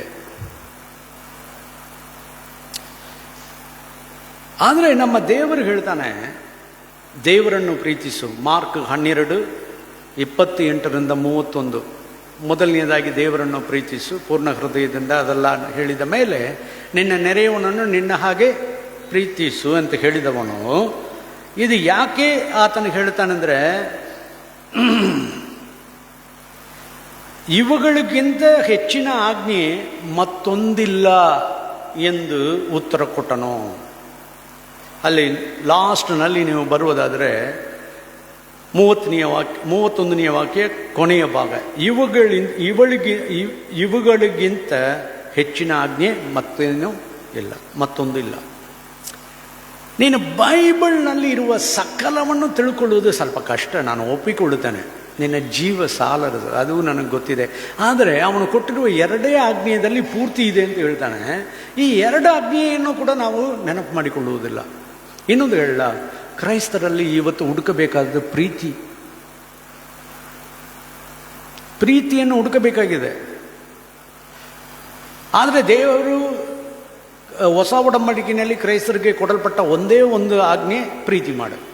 ದೇವರನ್ನು ಪ್ರೀತಿ ಮಾಡು, ನೆರೆಯವರನ್ನು ನಿನ್ನಂತೆ ಪ್ರೀತಿ ಮಾಡು. Why we are not doing that? ಕಾರಣ, ಅಧರ್ಮ ಹೆಚ್ಚಾಗುವುದರಿಂದ ಪ್ರೀತಿ ತಣ್ಣಗಾಗುವುದು. ಅಧರ್ಮ ಹೆಚ್ಚಾಗಿದೆ, ಪ್ರೀತಿ ಈಗ ತಣ್ಣಗಾಗುತ್ತಾ ಇದೆ. ಆದರೆ ನಾವು ಅದನ್ನು ಸರಿಪಡಿಸಬೇಕಲ್ಲವಾ? ಇದು ನಮ್ಮ ಮೇಲೆ ಒಂದು ಕರ್ತವ್ಯ ದೇವರು ಕೊಟ್ಟಿದ್ದಾನೆ. ನಾವು ಎಲ್ಲರೂ ಸೊಕ್ಕು ಅಂತ ಬರೆದಿದೆ ನೋಡಿ ಅಲ್ಲಿ. ಅದೇನು ಗೊತ್ತಾ? ಗರ್ವ, ನಾನೇ, ಅಹಂ, ಅಹಂಕಾರಿಗಳು, ಹಿಂಗಿದ್ದೇವೆ. ಇನ್ನೊಂದು ರೀತಿಯಲ್ಲಿ ನಾವು ಹೇಳಬೇಕು, ನಮ್ಮಲ್ಲಿ ಸ್ವಾರ್ಥತೆ. ನಾನೇ ಎಂಬುದಾಗಿ ಹೇಳುವಾಗ ನನಗೆ ಅಂತ ಬರುತ್ತದೆ, ನನ್ನದೇ ಎಂಬುದಾಗಿ ಬರುತ್ತದೆ. ಸೊ ದೇವರು ಹೇಳ್ತಾನೆ, ನಿನ್ನನ್ನು ಸರಿಪಡಿಸಲಿಕ್ಕೆ ಆಗುವುದಿಲ್ಲ. ಹೀಗೆ ಹೇಳುವಾತನು ಒಂದು ಮಹಾ ದೊಡ್ಡ ಉತ್ತರವನ್ನು ನಮಗೆ ಕೊಡುತ್ತಾನೆ. ಐ ನೋ ನಿನಗೆ ಎಂಥ ವ್ಯಾಧಿ ಇದೆ ಅಂತ ನನಗೆ ಗೊತ್ತಿದೆ. ಈಗ ದೇವರು ಕಾರ್ಡಿಯಾಲಜಿ ಒಂದು ಡಾಕ್ಟರ್ ಆಗಿ ಅವನು ಮಾತಾಡ್ತಾನೆ. ನಿನ್ನ ಹೃದಯ ಇನ್ಮೇಲೆ ರಿಪೇರ್ ಮಾಡಲಿಕ್ಕೆ ತಕ್ಕದೇ ಅಲ್ಲಪ್ಪ, ನಿನ್ನ ಹೃದಯವನ್ನೇ ಟ್ರಾನ್ಸ್ಪ್ಲಾಂಟ್ ಮಾಡಬೇಕು. ದೇವರು ಹಿಂಗೆ ಮಾತಾಡ್ತಾನೆ. ಆದರೆ ಸ್ವಾಮಿ ನಾನು ಎಲ್ಲಿ ಹೋಗಲಿ ಟ್ರಾನ್ಸ್ಪ್ಲಾಂಟೇಷನ್ಗೆ, ನಾನೇ ಬೇರೆ ಕೊಡುತ್ತೇನೆ ಅಂತ ಹೇಳ್ತಾನೆ. ನಾನೇ ನಿನಗೆ ಬೇರೆ ಹೃದಯವನ್ನು ಕೊಡುತ್ತೇನೆ ಅಂತ ಹೇಳ್ತಾನೆ. ಎಜೇಕಿಯಲ್ 36ನೇ ಅಧ್ಯಾಯ, ಎಜೇಕಿಯಲ್ನು 36ನೇ ಅಧ್ಯಾಯ 25ರಿಂದ 27. ಇದರಲ್ಲಿ ನೀವು ನೋಡುವುದಾದರೆ ನಾನು ನಿಮಗೆ 26, ನಾನು ನಿಮಗೆ ಹೊಸ ಮನಸ್ಸನ್ನು ಕೊಟ್ಟು ನಿಮ್ಮಲ್ಲಿ ನೂತನ ಸ್ವಭಾವವನ್ನು ಹುಟ್ಟಿಸುವೆನು, ಕಲ್ಲಾದ ಹೃದಯವನ್ನು ನಿಮ್ಮೊಳಗಿಂದ ತೆಗೆದು ಮೃದುವಾದ ಹೃದಯವನ್ನು ನಿಮಗೆ ದಯಪಾಲಿಸುವೆನು. ಸೊ ದೇವರು ಏನು ಹೇಳ್ತಾನೆ, ನಿನಗೆ ನೂತನ ಸ್ವಭಾವ ಮಾತ್ರ ಅಲ್ಲ, ನಿನಗೆ ನೂತನ ಹೃದಯವನ್ನು ನಾನು ಕೊಡುತ್ತೇನೆ. ನನ್ನ ಆತ್ಮವನ್ನು ನಿಮ್ಮಲ್ಲಿ ನೆಲೆಸಿರುವಂತೆ ಅನುಗ್ರಹಿಸಿ ನೀವು ನನ್ನ ನಿಯಮಗಳನ್ನು ಅನುಸರಿಸುವ ಹಾಗೆ ಮಾಡುವೆನು. ಇದು ಹೊಸ ಒಡಂಬಡಿಕೆಯಲ್ಲಿ ಇರುವವರಿಗೆ ಕೊಡಲ್ಪಡುವುದು. ಹಳೆಯ ಒಡಂಬಡಿಕೆಯಲ್ಲಿ ಎಲ್ಲರೂ ಪರಿಶುದ್ಧಾತ್ಮದಿಂದ ತುಂಬಿಸಲ್ಪಟ್ಟವರಲ್ಲ. ಆದರೆ ಹೊಸ ಒಡಂಬಡಿಕೆಯಲ್ಲಿ ಪರಿಶುದ್ಧ ಆತ್ಮನು ನಮ್ಮಲ್ಲಿ ಬಂದು ನೆಲೆಗೊಂಡಿರುತ್ತಾನೆ. ಇದು ಹೊಸ ಒಡಂಬಡಿಕೆಯ ವಿಶ್ವಾಸಿಗಳಿಗೆ ದೇವರು ಕೊಡುವಂಥ ವಿಷಯ. ನೀವು ನನ್ನ ವಿಧಿಗಳನ್ನು ಕೈಗೊಂಡು ಆಚರಿಸುವಿರಿ. ಯಾವಾಗ? ನಿನ್ನ ಹೃದಯವನ್ನು ತೆಗೆದು ಆತನು ಮೃದುವಾದ ಹೃದಯವನ್ನು ನಿಮಗೆ ಕೊಡುವಾಗ. ಇದು ಯಾವಾಗ ಕೊಡುತ್ತಾನೆ? ಇದು ಹೇಗೆ ನಡೆಯುತ್ತದೆ? ಇದನ್ನೇ ನಾವು ತಿಳ್ಕೊಳ್ಳಬೇಕು. That is happened on the cross.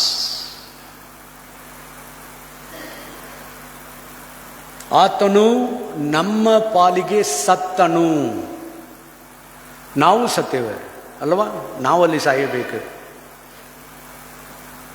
ನಮ್ಮ ಪಾಲು ತಗೊಂಡು ಅವನು ಸತ್ತನು. ನಮ್ಮ ಹೃದಯ ಅಲ್ಲಿ ಮುಗಿದು ಹೋಯಿತು. ಆತನು ಜೀವಂತವಾಗಿ ಎದ್ದು ಬಂದನು. ಆತನೊಂದಿಗೆ ನಾವು ಎಬ್ಬಿಸಲ್ಪಟ್ಟೇವೆ. ಎಲ್ಲಿಯಪ್ಪ? ನೂತನ ಸ್ವಭಾವ, ನೂತನ ಹೃದಯ.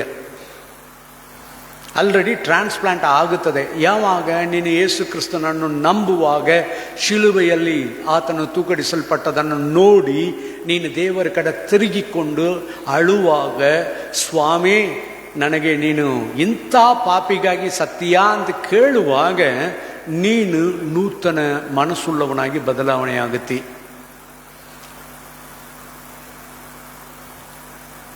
1 ಕೊರಿಂಥ 6ನೇ ಅಧ್ಯಾಯ 11ನೇ ವಾಕ್ಯ. ಅಶುದ್ಧತೆಯಿಂದ ಶುದ್ಧತೆಗೆ ನಮ್ಮನ್ನು ಕರ್ಕೊಂಡು ಬರುವುದನ್ನು ನೋಡ್ರಿ. ಯಾಕಂದರೆ ಅಶುದ್ಧತೆಯನ್ನು ನಿನ್ನಿಂದ ನೀಗಿಸಲಿಕ್ಕೆ ಆಗುವುದಿಲ್ಲ, ನನಗೆ ಗೊತ್ತಿದೆ.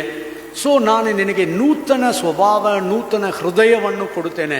ನನ್ನ ವಿಧಿಗಳನ್ನು ಇನ್ನು ಮೇಲೆ ಕಲ್ಲು ಮೇಲೆ ಅಲ್ಲ, ನಿನ್ನ ಹೃದಯ ಹಲಿಗೆಗಳಲ್ಲಿ ಬರೆಯುತ್ತೇನೆ. ಇದೆಲ್ಲ ದೇವರು ನಮಗೆ ಮಾಡುತ್ತಾನೆ. ಯಾವಾಗ? ಶಿಲುಬೆಯಲ್ಲಿ ಆತನು ಸತ್ತದ ಮೂಲಕ. 1 ಕೊರಿಂಥ 6:11. ಆದರೂ ಕರ್ತನಾದ ಯೇಸು ಕ್ರಿಸ್ತನ ಹೆಸರಿನಲ್ಲಿಯೂ ನಮ್ಮ ದೇವರ ಆತ್ಮದಲ್ಲಿಯೂ ತೊಳೆದುಕೊಂಡಿರಿ, ದೇವ ಜನರಾದಿರಿ, ನೀತಿವಂತರೆಂಬ ನಿರ್ಣಯವನ್ನು ಹೊಂದಿದಿರಿ. ಪ್ರಿಯರೇ, ನೀವು ತಿಳ್ಕೊಳ್ಳಬೇಕಾದ, ನಾವು ಎಲ್ಲರೂ ಈಗ ಸಭೆಯಲ್ಲಿ ಬಂದು ಕ್ರಿಸ್ತನನ್ನು ತಿಳ್ಕೊಂಡು ಆತನನ್ನು ಅಂಗೀಕಾರ ಮಾಡಿಕೊಂಡಿರುವವರೇ ನಿಮಗೆ ಸತ್ಯವನ್ನು ತಿಳಿಸುತ್ತೇನೆ. ನೀವು ಪಾಪಿಗಳಲ್ಲ, ನೀವು ಪರಿಶುದ್ಧರು. ಅದನ್ನು ತಿಳ್ಕೊಳ್ರಿ.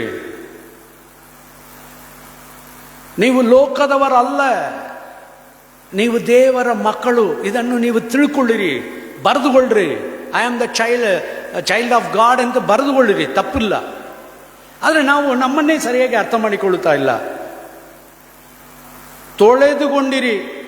ಎಲ್ಲಿ? ನಮ್ಮ ದೇವರ ಆತ್ಮದಲ್ಲಿಯೂ ತೊಳೆದುಕೊಂಡಿರಿ, ದೇವ ಜನರಾದಿರಿ, ನೀತಿವಂತರೆಂಬ ನಿರ್ಣಯವನ್ನು ಹೊಂದಿದಿರಿ. ನಾನು ಹೇಳುತ್ತಾ ಇಲ್ಲ, ದೇವರ ವಾಕ್ಯ ಹೇಳುತ್ತದೆ. ದೇವರ ವಾಕ್ಯ ಹೇಳುವುದು ಸತ್ಯವೋ ಸುಳ್ಳು? ಯೋಚನೆ ಮಾಡಿ. ನಿಮ್ಮ ಮನೆಗೆ ನಾನು ಊಟಕ್ಕೆ ಬರ್ತಾನೆ, ಇದು ಪಲ್ಲೇರಿ ಅಂತ ಹೇಳ್ತಾರೆ. ನಂಬಿ ತಿನ್ನಬೇಕೋ ನೋಡಿಕೊಂಡೇ ಕುಂದಿರಬೇಕೋ? ನೀವು ಹಂಗೇನೆ ಇದನ್ನು ನೋಡಿಕೊಂಡೇ ಕುಂತೀರಿ, ಇನ್ನೂ ತಿನ್ನುತ್ತಾ ಇಲ್ಲ. ಎಷ್ಟು ದಿನಗಳು, ಎಷ್ಟು ವರ್ಷಗಳು ದಾಟುತ್ತಾ ಇದೆ. ನಿಮಗೆ ಬೇಸರವಾಗ್ತದೆ, ತಿಂದು ಎದ್ದು ಹೋಗ್ರಿ ಅಂತ ಹೇಳ್ತೀರಿ. ನಿಮ್ಮ ಮನೇಲಿ ಹಂಗೆ ನಾನು ಬಂದು ಕುಂತೇನಂದ್ರೆ ಹೇಳ್ತೀರೋ ಇಲ್ಲವೋ? ಎಷ್ಟು ಟೈಮ್ ಸಾಲ ನಾನು ನಿಮಗೆ ಎಲ್ಲ ಬಡಿಸಿದ್ದೇನೆ, ಇದು ಚಪಾತಿ ಅಂತ ಹೇಳ್ತಾನೆ, ಹೌದಾ ಅಂತ ಹೇಳಿಕೊಂಡೆ, ರೊಟ್ಟಿ ಅಂತ ಹೇಳಿಕೊಂಡು ಕುಂತೇನಂದ್ರೆ. ಇದೇ ರೀತಿಯಲ್ಲಿ ದೇವರು ಹೇಳ್ತಾನೆ, ನೀವೆಲ್ಲ ನೀತಿವಂತರು, ನೀವೆಲ್ಲ ಪರಿಶುದ್ಧರು, ದೇವ ಜನರು ನೀವು, ದೇವರು ಹೇಳ್ತಾನೆ. ಹಾಗಾದರೆ ನಾವು ನಮ್ಮನ್ನು ಹಾಗೆ ಪರಿಗಣಿಸಿಕೊಳ್ಳಬೇಕು. ಎಸ್, ನಾನು ನೀತಿವಂತನು ಎಂಬುದನ್ನು ನಾನು ಹೇಳಬೇಕು, ನಾನು ಪರಿಶುದ್ಧನು ಎಂಬುದಾಗಿ ಹೇಳಬೇಕು, ನಾನು ತೊಳೆಯಲ್ಪಟ್ಟವನು ಎಂಬುದಾಗಿ ಹೇಳಬೇಕು. ಕ್ರಿಸ್ತನ ನಾಮವನ್ನು ನಾನು ಅಂಗೀಕಾರ ಮಾಡಿಕೊಂಡಾಗ ನಾನು ಹಳೆಯ ರೀತಿಯಲ್ಲಿ ಇಲ್ಲ ಎಂಬುದಾಗಿ ಹೇಳಬೇಕು. ಈ ಶಿಲುಬೆಯಲ್ಲಿ ಆತನು ಸಂಪಾದಿಸಿದೆಲ್ಲ ಸಾಧಾರಣ ವಿಷಯಗಳಲ್ಲ. 1 ಕೊರಿಂಥ 1ನೇ ಅಧ್ಯಾಯ 30ನೇ ವಾಕ್ಯ, 1ನೇ ಕೊರಿಂಥ 1ನೇ ಅಧ್ಯಾಯ 30ನೇ ವಾಕ್ಯ, ನೀವು ಕ್ರಿಸ್ತ ಯೇಸುವಿನಲ್ಲಿ ಇರುವುದು ಆತನಿಂದಲೇ. ಕ್ರಿಸ್ತ ಯೇಸು ನಮಗೆ ದೇವರ ಕಡೆಯಿಂದ ಜ್ಞಾನವು, ನೀತಿ, ಶುದ್ಧೀಕರಣ, ವಿಮೋಚನೆಗಳಿಗೆ ಕಾರಣನೂ ಆದನು. ಆ್ಯಕ್ಚುಲಿ ನಾವು ಇದೆಲ್ಲ ಹೊಂದಿದ್ದೇವೆ. ಕ್ರಿಸ್ತನನ್ನು ನಾವು ಹೊಂದಿಕೊಂಡಾಗ ನಾವೆಲ್ಲರೂ ಜ್ಞಾನವನ್ನು ಪಡೆದೇವೆ, ನೀತಿಯನ್ನು ಪಡೆದೇವೆ, ಶುದ್ಧೀಕರಣ ಪಡೆದೇವೆ, ವಿಮೋಚನೆಯನ್ನು ಹೊಂದಿದ್ದೇವೆ. ಯಾರ ನಂಬುತ್ತೀವಾ? ಯೋಚನೆ ಮಾಡೋಣ. 2 ಕೊರಿಂಥ 5:17, 2 ಕೊರಿಂಥ 5:17, ಹೀಗಿರಲಾಗಿ ಯಾವನಾದರೂ ಕ್ರಿಸ್ತನಲ್ಲಿ ಇದ್ದರೆ ಅವನು ನೂತನ ಸೃಷ್ಟಿಯಾದನು. ನಾನು ನೂತನ, ನೀವು ನಾನು ಏನಾಗಿದ್ದೇವೆ? ನೂತನ ಸೃಷ್ಟಿಯಾಗಿದ್ದೇವೆ. ತಿಳ್ಕೊಳ್ರಿ. ಈಗೋ ಪೂರ್ವ ಸ್ಥಿತಿ ಹೋಗಿ ಎಲ್ಲ ನೂತನವಾಯಿತು. ಹಲೋ, ಚರ್ಚ್ಗೆ ಬಂದರೆ ಕ್ರೈಸ್ತ ಹೆಸರು ಹೊಂದುವುದಲ್ಲ. ನೀವು ನೂತನರು, ನೀವು ಲೋಕದವರಲ್ಲ, ಅದನ್ನು ತಿಳ್ಕೊಳ್ಳುವುದೇ ದೀಕ್ಷಾ ಸ್ನಾನ. ಅದು ಮಕ್ಕಳನ್ನಾಗಲಿ ದೊಡ್ಡವರನ್ನಾಗಲಿ ಏನು ಬೇಕಾದ್ರಲ್ಲಿ ನೀವು ದೀಕ್ಷಾ ಸ್ನಾನ ಕೊಡುವಾಗ ಈ ಮಗು ಇನ್ಮೇಲೆ ದೇವರಿಗೆ ಸಂಬಂಧಪಟ್ಟದು. ದೊಡ್ಡವರಿಗೆ ದೀಕ್ಷಾ ಸ್ನಾನ ಕೊಡುವಾಗ ಇವರು ಲೋಕಕ್ಕೆ ಸಂಬಂಧಪಟ್ಟವರಲ್ಲ, ಇನ್ಮೇಲೆ ಇವರು ಯಾರು? ದೇವರಿಗೆ ಸಂಬಂಧಪಟ್ಟವರು. ಆಕ್ಚುಲಿ ತಾಯಿ ತಂದೆಯರು ಮಗುವನ್ನು ಸಮರ್ಪಿಸ್ತಾರೆ, ದೊಡ್ಡವರು ತಮ್ಮನ್ನು ಸಮರ್ಪಿಸ್ತಾರೆ. Whatever it may be. ಆದರೆ ನೀನು ಸಮರ್ಪಿಸಿದ ಮೇಲೆ ಲೋಕಕ್ಕೆ ಸಂಬಂಧಪಟ್ಟವನಲ್ಲ ಎಂಬುದನ್ನು ನೀನು ಅರ್ಥ ಮಾಡಿಕೊಳ್ಳಬೇಕು. That is very important. ಅದುವೇ ದೀಕ್ಷಾ ಸ್ನಾನ. ನಾನು ಲೋಕಕ್ಕೆ ಸಂಬಂಧಪಟ್ಟವನಲ್ಲ. ಆದರೆ ಆ ದೀಕ್ಷಾ ಸ್ನಾನ ಹೇಗೆ ತಗೊಳ್ತೇವೆ ಎಂಬುದರಲ್ಲಿ ಬಹಳವಾಗಿ ಗುದ್ದಾಡ್ತಾ ಇರುವ ನಾವು ಹೊಸದಾಗಿ ನಾವು ನೂತನ ಸೃಷ್ಟಿಯಾದವೆ ಎಂಬುದನ್ನು ಅದನ್ನು ಯಾರಾದ್ರೂ ಒತ್ತಿ ಹೇಳ್ತೀರಾ? ಕೇಳಬೇಕಾದ್ರೆ ಇದು ಹೌದಿಲ್ರಿ? ಮದುವೆ ಆಗುವಾಗ ಅದು ಯಾವನ ಎಲ್ಲೋ ಹಳತಿ ಹಗ್ಗನಲ್ಲಿ ತಾಲಿ ಹಾಕುತ್ತಾರ, ಅಥವಾ ಚೈನ್ನಲ್ಲಿ ಶಿಲುಬೆ ಹಾಕುತ್ತಾರ, ಅಥವಾ ಉಂಗುರ ಬದಲಾಯಿಸಿಕೊಳ್ಳುತ್ತಾರ, ಅಥವಾ ಬೈಬಲ್. ಇದು ಏನಾದರೂ ನಡೆದು ಹೋಗಲಿ, ಮದುವೆ ಆಯ್ತಲ್ಲ. ಮದುವೆಯಾದ ಮೇಲೆ ನಾನು ಗಂಡನು ಎಂಬುದಾಗಿ ಅವನು ತಿಳ್ಕೊಳ್ಳದೆ ತಿರುಗಾಡ್ತಾ ಇದ್ದರೆ, ಇವಳು ನಾನು ಮದುವೆಯಾದೇನೆ ಅಂತ ತಿಳ್ಕೊಳ್ಳದೆ ಇದ್ದರೆ ಕುಟುಂಬ ಹೆಂಗೆ? ಅದು ನಡೆಯುವುದಿಲ್ಲ. ಆದರೆ ಕ್ರೈಸ್ತರೆಲ್ಲ ಹಿಂಗೆ ಸಭೆಯಲ್ಲಿ ಬಂದು ಕುಳಿತುಕೊಂಡಿದ್ದಾರೆ. ಯೋಚನೆ ಮಾಡಬೇಕು. ನಾವು ಹಳೇಬರಲ್ಲ, ನಾವೆಲ್ಲ ಈಗ ದೇವ ಜನರು. ಈಗ ಲೋಕದ ಪ್ರಜೆ ಅಲ್ಲ. ನಾವು ಯಾರ ಪ್ರಜೆ? ಪರಲೋಕದ ಪ್ರಜೆಗಳು. ಈಗ ಲೋಕದವರಲ್ಲ, ನಾವು ದೇವರ ರಾಯಭಾರಿಗಳು. ನಿಮ್ಮನ್ನು ನೀವು ತಿಳ್ಕೊಳ್ರಿ. ನಿಮ್ಮ ಬಗ್ಗೆ ವಾಕ್ಯ ಹೇಳುತ್ತದೆ, ನಾನಲ್ಲ, ದೇವರ ವಾಕ್ಯ ಹೇಳುತ್ತದೆ. ಬರದ ಪರಿಶುದ್ಧ ಆತ್ಮನು ಹೀಗೆ ಬರೆದಿಟ್ಟಿದ್ದಾನೆ. ನಮಗನ್ನೇ ನಮ್ಮ ಹೊಸ ಗುರುತನ್ನು ಹೇಳ್ತಾ ಇದ್ದಾನೆ. 1 ಪೇತ್ರ ಮೊದಲನೇ ಅಧ್ಯಾಯ 15-16. ಮೊದಲನೆಯ ಪೇತ್ರ. ನಿಮ್ಮನ್ನು ಕರೆದಾತನು ಪರಿಶುದ್ಧನಾಗಿರುವ ಪ್ರಕಾರವೇ ನೀವು ವಿಧೇಯರಿಗೆ ತಕ್ಕಂತೆ ನಿಮ್ಮ ಎಲ್ಲ ನಡವಳಿಕೆಯಲ್ಲಿ ಪರಿಶುದ್ಧರಾಗಿರಿ. ನಾನು ಪರಿಶುದ್ಧನಾಗಿರುವುದರಿಂದ ನೀವು ಪರಿಶುದ್ಧರಾಗಿ ಇರಬೇಕು ಎಂದು ಬರೆದದೆಯಲ್ಲ. ಆಕ್ಚುಲಿ ನೀವು ಪರಿಶುದ್ಧರಾಗಬೇಕೆಂದು ಬರೆದಿದೆಯೋ ಪರಿಶುದ್ಧರಾಗಿ ಇರಬೇಕೆಂದು ಬರೆದಿದೆಯೋ? What is the difference? ಪರಿಶುದ್ಧರಾಗ್ರಿ ಅಂತ ಹೇಳ್ತಾನ, ಪರಿಶುದ್ಧರಾಗಿ ಇರ್ರಿ ಅಂತ ಹೇಳ್ತಾನ? ಆಕ್ಚುಲಿ ನೀವೆಲ್ಲ ಪರಿಶುದ್ಧರು, ನಿಮಗೆ ದೇವರು ಕೊಟ್ಟ ಪರಿಶುದ್ಧತೆಯನ್ನು ಕಾಪಾಡಿಕೊಳ್ಳಿರಿ ಅಂತ ಹೇಳ್ತಾನೆ. ನಮ್ಮನ್ನು ಅಶುದ್ಧದಿಂದ ಪರಿಶುದ್ಧತೆಗೆ ಕರ್ಕೊಂಡು ಬಂದ ದೇವರು ಈಗ ಹೇಳ್ತಾನೆ, ನೀನು ಪರಿಶುದ್ಧತೆಯನ್ನು ಕಾಪಾಡಿಕೊಳ್ಳು, ನಾನು ಪರಿಶುದ್ಧತೆಯನ್ನು ನಿನಗೆ ಶಿಲುಬೆಯಿಂದ ಕೊಟ್ಟೇನೆ ಅಂತ ಹೇಳ್ತಾನೆ. ಆದರೆ ನಾವು ಪರಿಶುದ್ಧತೆಯನ್ನು ಕಾಪಾಡಿಕೊಳ್ಳುತ್ತೇವಾ? 10:10 ಎಬ್ರಿಯರಿಗೆ ಬರೆಯಲ್ಪಟ್ಟ ಪತ್ರಿಕೆ 10:10. ಯೇಸು ಕ್ರಿಸ್ತನು ಒಂದೇ ಸಾರಿ ದೇಹ ಸಮರ್ಪಣೆ ಮಾಡಿ ದೇವರ ಚಿತ್ತವನ್ನು ನೆರವೇರಿಸಿದ್ದರಿಂದಲೇ ನಾವು ಶುದ್ಧರಾಗುತ್ತೇವೆ ಎಂಬುದಾಗಿ ಬರೆದಿದೆಯಾ? ಶುದ್ಧರಾದೆವು ಎಂಬುದಾಗಿ ಬರೆದಿದೆಯಾ? ಇದು ಭವಿಷ್ಯ ಕಾಲವಾ ಭೂತಕಾಲವಾ? ಭವಿಷ್ಯದಲ್ಲಿಯಾ? ಇಲ್ಲ, that's past tense. It is already happened in your life. ಇದು ನಿನ್ನ ಜೀವಿತದಲ್ಲಿ ಆಲ್ರೆಡಿ ನಡೆದಿದೆ ಪ್ರಿಯರೇ.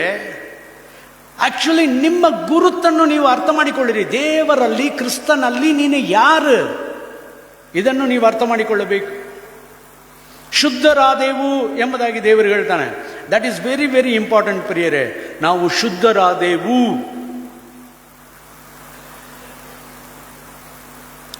ಈಗ ನಮ್ಮ ಜೀವನದಲ್ಲಿ ಶುದ್ಧರಾದೇವ ಎಂಬ ಒಂದು ಪ್ರಾಬ್ಲಮ್ ಬರ್ತಾ ಇದೆ. ನಮ್ಮಲ್ಲಿ ಏನು ಡೌಟ್ ಗೊತ್ತಾ?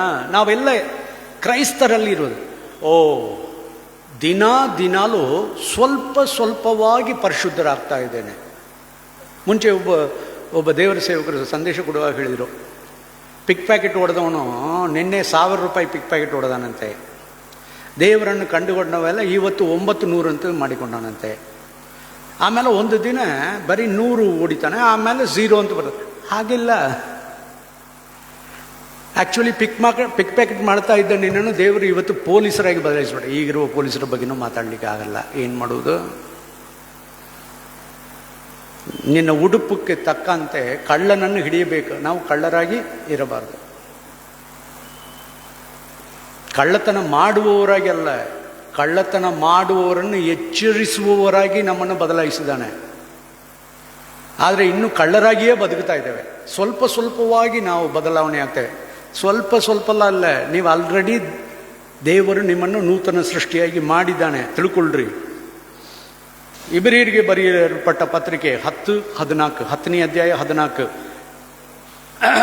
ಪವಿತ್ರರಾಗುತ್ತಿರುವವರನ್ನು ಒಂದೇ ಸಮರ್ಪಣೆಯಿಂದ ನಿರಂತರವಾಗಿ ಸಿದ್ಧಿಗೆ ತಂದಿದ್ದಾನಷ್ಟೇ. ಆಕ್ಚುಲಿ ನಾವು ಪವಿತ್ರರಾಗಿದ್ದೇವೆ, ಸಿದ್ಧಿಗೆ ತಂದನು. ಹಂಗಾದ್ರೆ ನೀವು ತಿಳ್ಕೊಳ್ಬೇಕು, ಇದು ಬಂದರೆ ಮಾತ್ರ, ಈ ಮನೋಭಾವನೆ ಬಂದರೆ ಮಾತ್ರ ನಾನು ದೇವರಿಗೆ ವಿರೋಧವಾಗಿ ಹೇಗೆ ಪಾಪ ಮಾಡುವೇನು ಅಂತ ಹೇಳಲಿಕ್ಕಾಗ್ತದೆ.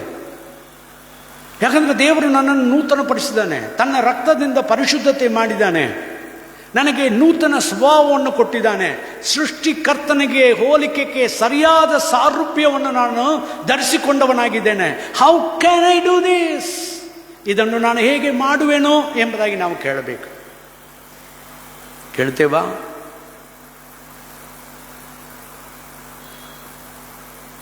ಬರೀ ಕ್ರಿಶ್ಚಿಯನ್ಸ್ ಎಂದು ಹೇಳಿಕೊಳ್ಳಬೇಡಿ. ನಾಮಕರಣ ಅಲ್ಲ, ನೀವು ನೂತನ ಸೃಷ್ಟಿಯಾಗಿದ್ರಿ, ಇದನ್ನು ತಿಳ್ಕೊಳ್ಳಬೇಕು ನಾವು. ಪ್ರಕಟಣೆ 22:11, ಪ್ರಕಟಣೆ 22:11. ಅನ್ಯಾಯ ಮಾಡುವವನು ಇನ್ನೂ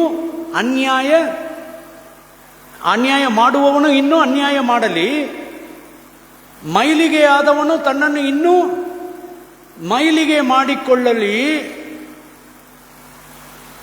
ಅಂಡರ್ಲೈನ್, ನೀತಿವಂತನು. ಇನ್ನೂ ನೀತಿಯನ್ನು ಅನುಸರಿಸಲಿ. ಆಕ್ಚುಲಿ ನೀನು ನೀತಿವಂತನು, ಇನ್ನೂ ನೀನು ಏನು ಮಾಡಬೇಕು? ನೀತಿಯನ್ನು ಅನುಸರಿಸಬೇಕು. ಪವಿತ್ರನು ತನ್ನನ್ನು ಇನ್ನು ಏನು ಮಾಡಿಕೊಳ್ಳಬೇಕು? ಪವಿತ್ರ ಮಾಡಿಕೊಳ್ಳಲಿ. ಏನಪ್ಪ ಪವಿತ್ರ ಮಾಡಿಕೊಳ್ಳಲಿ ಅಂದರೆ, ದಿನಾಲು ಅಪ್ಪುತ್ತದೆ, ಪಾಪ ಬಂದು ಅಪ್ಪುತ್ತದೆ.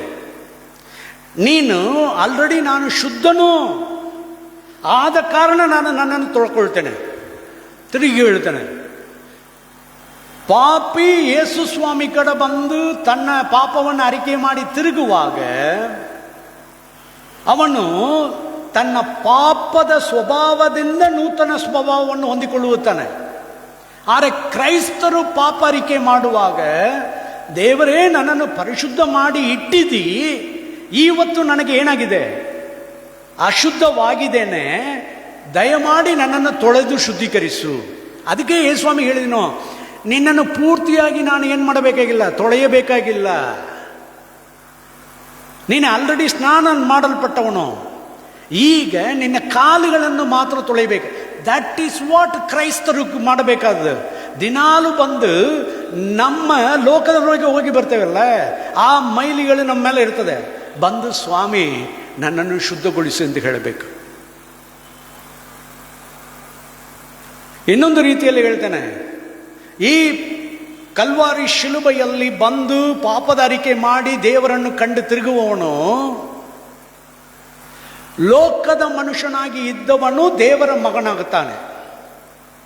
ಆದರೆ ಕ್ರೈಸ್ತರು ಅದೇ ಕ್ರಿಸ್ತನ ಬಳಿಗೆ ಕ್ರೈಸ್ತರಾದ ಮೇಲೆ ಬಂದು ಪಾಪ ಅರಿಕೆ ಮಾಡಿ ತಮ್ಮನ್ನು ತೊಳಕೊಳ್ಳುವಾಗ ತೊಳೆದುಕೊಳ್ಳುತ್ತಾರೆ, ಸ್ನಾನ ಮಾಡ್ತಾ ಇಲ್ಲ. ಅರ್ಥ ಮಾಡಿಕೊಂಡಿರಾ? ನಮಗೆ ಸ್ನಾನ ಆಗಿತ್ತು, ಒಂದೇ ಸ್ನಾನ, ಆದರೆ ದಿನಾಲು ತೊಳ್ಕೊಳ್ಳಬೇಕು ನಮ್ಮನ್ನು. ನಾನು ಲೋಕದವನಲ್ಲ, ನಾನು ಪರಲೋಕದವನು, ನಾನು ಬೆಳ್ಳಿ ಬಂಗಾರಕ್ಕೆ ತಗೊಳ್ಳಲ್ಪಟ್ಟವನಲ್ಲ, ಅಮೂಲ್ಯವಾದ ರಕ್ತಕ್ಕೆ ಕೊಳ್ಳಲ್ಪಟ್ಟವನು, ತನ್ನ ಜೀವವನ್ನು ಕೊಟ್ಟು ನನ್ನನ್ನು ತಗೊಂಡವನು. ಅದು ಯಾವಾಗಲೂ ನಿನ್ನ ಹೃದಯವನ್ನು ತಗ್ಗಿಸಿಕೊಂಡವನಾಗಿ ಕರ್ತನ ಪಂಕ್ತಿಯಲ್ಲಿ ಪಾಲುಗಾರರಾಗುವಾಗ ಮಾತ್ರ ಅಲ್ಲ, ಯಾವಾಗೆಲ್ಲ ದೇವರ ಬಳಿಗೆ ಬಂದು ಪಾಪ ಅರಿಕೆ ಮಾಡುತ್ತೀಯೋ ಅವಾಗೆಲ್ಲ ನಿನ್ನ ಹೃದಯ ಮುರಿಯಲ್ಪಟ್ಟದಾಗಿ ದೇವರ ಕಡೆ ಬಂದು ತಿರುಗಿಕೊಳ್ಳಬೇಕು. ಅದು ತೊಳೆಯಲ್ಪಡುವುದು. Are we doing that?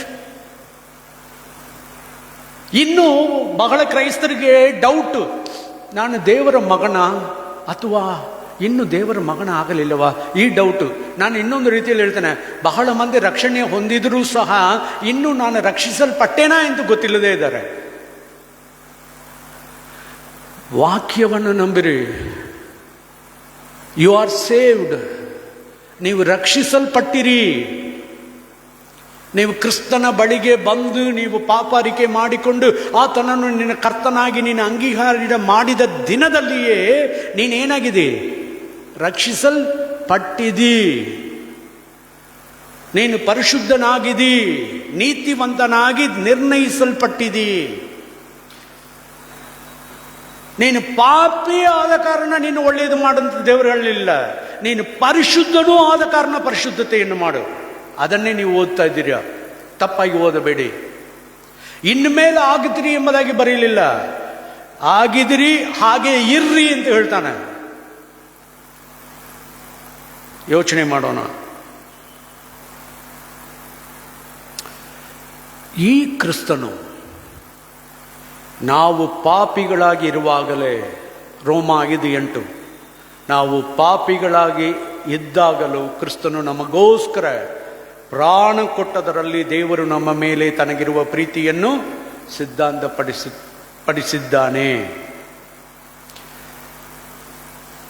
ಇವರು ವ್ಯಭಿಚಾರ ಮಾಡಿದಂಥ ಸ್ತ್ರೀಯನ್ನು ದೇವರ ಬಳಿಗೆ ತಗೊಂಡು ಬರ್ತಾರೆ. ಅವಾಗ ದೇವರು ಹೇಳ್ತಾನೆ, ಯಾರು ನಿನ್ನನ್ನು ನ್ಯಾಯ ತೀರ್ಪು ಮಾಡಲಿಲ್ವಾ? ನಾನು ಮಾಡುವುದಿಲ್ಲ. ಇನ್ಮೇಲೆ ನೀನೇನು ಮಾಡಬಾರ್ದು? ಪಾಪ ಮಾಡೋದಿರ. ಕ್ರೈಸ್ತರಿಗೆ ದೇವರು ಹೇಳುವುದು, ನಾನು ನಿನ್ನನ್ನು ನ್ಯಾಯ ತೀರಿಸುವುದಿಲ್ಲ. ಕ್ರೈಸ್ತರಿಗೆ, ಸಭೆಗೆ ದೇವರು ಹೇಳುವುದು, ನಿನ್ನನ್ನು ನಾನು ನ್ಯಾಯ ತೀರಿಸುವುದಿಲ್ಲ. ನೀನು ನಂಬಿ ನನ್ನ ಅಂಗವಾಗಿದೆಯಾ, ಇನ್ಮೇಲೆ ಪಾಪ ಮಾಡದಿರು ಅಂತ ಹೇಳ್ತಾನೆ.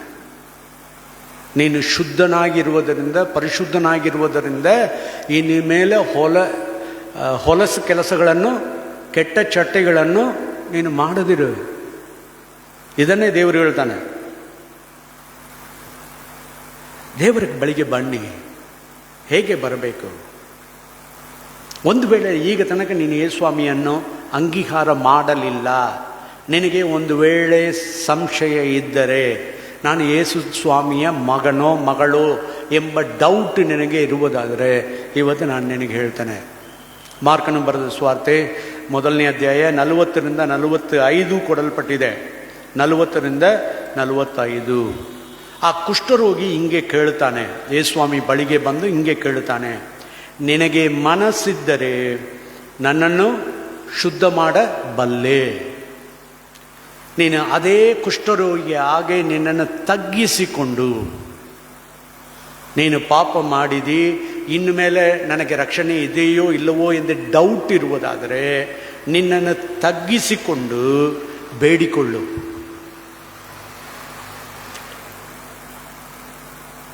ಅವಾಗ ದೇವರು ಏನು ಮಾಡ್ತಾನೆ? ಅದೇ ದೇವರು ಇವತ್ತು ಏನು ಮಾಡ್ತಾನೆ ಅಂದರೆ, ಆತನು ಕನಿಕರಪಟ್ಟು ಕೈ ನೀಡಿ ಅವನನ್ನು ಮುಟ್ಟಿ, ನನಗೆ ಮನಸ್ಸುಂಟು, ಶುದ್ಧವಾಗು. ಈಗ ತನಕ ನೀನು ಯೇಸುಸ್ವಾಮಿಯನ್ನು ನಂಬದೆ ಈ ಸಭೆಯಲ್ಲಿ ಬಂದು ಕುಂತಿರುವುದಾದರೆ ನಿನಗೆ ಒಂದು ಅವಕಾಶ. ಏನು ಅವಕಾಶ? ಸ್ವಾಮಿ, ನಾನು ಪಾಪಿ. ಪಾಪ ಮಾಡುವವನು ಮರಣವನ್ನು ಹೊತ್ತುಕೊಂಡು ತಿರುಗಾಡ್ತಾನೆ. ಅವನು ಕುಷ್ಠರೋಗಿ. ಕುಷ್ಠರೋಗಿ ಏನಪ್ಪ? ಕುಷ್ಠರೋಗ ಅಂದರೆ ಏನರ್ಥ ಗೊತ್ತಾ? ಮರಣ. ಕೊಳತು ಹೋದದೆಲ್ಲ ಸತ್ತು ಹೋಗಿತ್ತು, ಇನ್ನು ಕೊಳತು ಹೋಗದೇ ಇರುವುದು ಜೀವ ಇದೆ. ಜೀವ ಮರಣ ಎರಡೂ ಹೊತ್ತುಕೊಂಡು ತಿರುಗಾಡುವವನು. ಒಂದು ವೇಳೆ ನೀನು ಪಾಪಿಯಾಗಿ ನಿನ್ನನ್ನು ಪರಿಗಣಿಸುವುದಾದರೆ ಆ ಕುಷ್ಠರೋಗಿ ಹಾಗೆ, ಸ್ವಾಮಿ ನನ್ನನ್ನು ಮನ್ನಿಸು ಅಂತ ತಿರುಗಿಕೋ. ಈಗಲೂ ದೇವರು ತನ್ನ ಕನಿಕರವನ್ನು ತೋರಿಸಲಿಕ್ಕೆ ಇಷ್ಟಪಡುವಾತನಾಗಿದ್ದಾನೆ.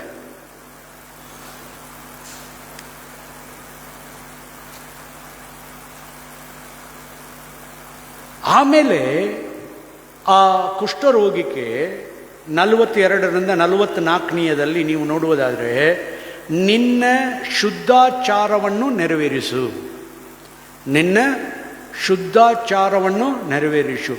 ಅದೇನಪ್ಪ? ಆಲಯದಲ್ಲಿ ಶುದ್ಧತೆ ಇದೆ ಅಲ್ವಾ? ನೀನು ಯೇಸುಸ್ವಾಮಿಯನ್ನು ನಂಬಿದಿ, ಓಕೆ. ಆಲಯದಲ್ಲಿ ಬಂದು ಆ ಶುದ್ಧತೆಯನ್ನು, ಆಚರಣೆಯನ್ನು ನೀನು ನೆರವೇರಿಸ್ತಾ ಇದೆ. ಆಲಯಕ್ಕೆ ಬರುವುದೇ ಶುದ್ಧರಾಗುವುದಕ್ಕೆ. ತಿರುಗಿ ಹೇಳ್ತಾನೆ, ನೀನು ಆಲಯಕ್ಕೆ ಬರುವುದೇ ಯಾವುದಕ್ಕಾಗಿ? ಶುದ್ಧರಾಗುವುದಕ್ಕೆ. ಇಲ್ಲಿ ಸದಾಚಾರ ಅಲ್ಲ, ಇದು ಶುದ್ಧಾಚರಣೆ. ತಿಳ್ಕೊಳ್ಳಿ. ಈಗ ಕ್ರೈಸ್ತರಾದ ನಾವು ಏನು ಮಾಡಬೇಕು? ಏಷಾಯದಲ್ಲಿ ದೇವರು ಬೈದನಲ್ಲ, ಆ ರೀತಿಯಲ್ಲಿ ನಾವು ಇರಬಾರದು. ಹೊಸ ಒಡಂಬಡಿಕೆಯಲ್ಲಿ ಯಾಕೋಬನು 1ನೇ ಅಧ್ಯಾಯ 26-27. ಯಾಕೋಬನು 1ನೇ ಅಧ್ಯಾಯ 26-27. ಸದ್ಭಕ್ತನೆಂದು ಎನಿಸಿಕೊಳ್ಳುವ. ಇಲ್ಲಿ ಬರುವವರೆಲ್ಲ ಸದ್ಭಕ್ತನೆಂದು ತಿಳಿದುಕೊಳ್ತೇವ? ಕರೆಕ್ಟಾ ಇಲ್ವಾ? I am A good believer ಹೇಳ್ತೇವಲ್ಲ, ಸರಿ. ಸದ್ಭಕ್ತನೆಂದು ಎನಿಸಿಕೊಳ್ಳುವ ಯಾವನಾದರೂ ತನ್ನ ನಾಳಿಗೆಗೆ ಕಡಿವಾಣವನ್ನು ಹಾಕದೆ ತನ್ನ ಹೃದಯವನ್ನು ಮೋಸಗೊಳಿಸುವವನಾದರೆ ಅವನ ಭಕ್ತಿ ನಿಷ್ಪ್ರಯೋಜನವಾಗಿದೆ. ಆ್ಯಕ್ಚುಲಿ ಹೇಳ್ತೇನೆ, if you are a Christian, ಸ್ವಲ್ಪ ಹೊತ್ತು ನೀನು ಮಾತನಾಡುವುದನ್ನು ಕೇಳಿದರೆ ಗೊತ್ತಾಗ್ತದೆ. ಅದರಲ್ಲಿ ಕೆಟ್ಟ ಮಾತುಗಳು, ಕೆಟ್ಟ ಆಲೋಚನೆಗಳು, ನೆರೆಯವರ ಬಗ್ಗೆ ತಪ್ಪು ಹೋರಿಸುವುದೇ ನೀನು ಮಾಡ್ತಾ ಇದ್ದರೆ you are not a Christian. ನಾನು ಹೇಳಿಕೊಂಡು ನಿನ್ನ ಮಾತು ಸರಿ ಇಲ್ಲದೆ ಇದ್ದರೆ ನೀನು ರಕ್ಷಣೆ ಹೊಂದಲಿಲ್ಲ. ಪ್ರಿಯರೇ, 27 ಸಂಕಟದಲ್ಲಿ ಬಿದ್ದ ದಿಕ್ಕಿಲ್ಲದವರನ್ನು, ವಿಧವೆಯರನ್ನು ಪರಾಮರಿಸಿ ತನಗೆ ಪ್ರಾಪಂಚದ ದೋಷವು ಹತ್ತದಂದೇ ನೋಡಿಕೊಂಡಿರುವುದೇ. ಆಲ್ರೆಡಿ ನೀನು ಶುದ್ಧನು, ನೀನು ಈ ಸದಾಚಾರಗಳನ್ನು ಮಾಡಬೇಕು, ಒಳ್ಳೆಯ ಕೃತ್ಯಗಳನ್ನು ಮಾಡಬೇಕು, ಮಾಡಿದರೂ ಕೂಡ ದೋಷವು ಹತ್ತದಂತೆ ನೋಡಿಕೊಂಡಿರುವುದೇ. ತಂದೆಯಾದ ದೇವರ ಸನ್ನಿಧಾನದಲ್ಲಿ ಶುದ್ಧವೂ ನಿರ್ಮಲವೂ ಆಗಿರುವ ಭಕ್ತಿ.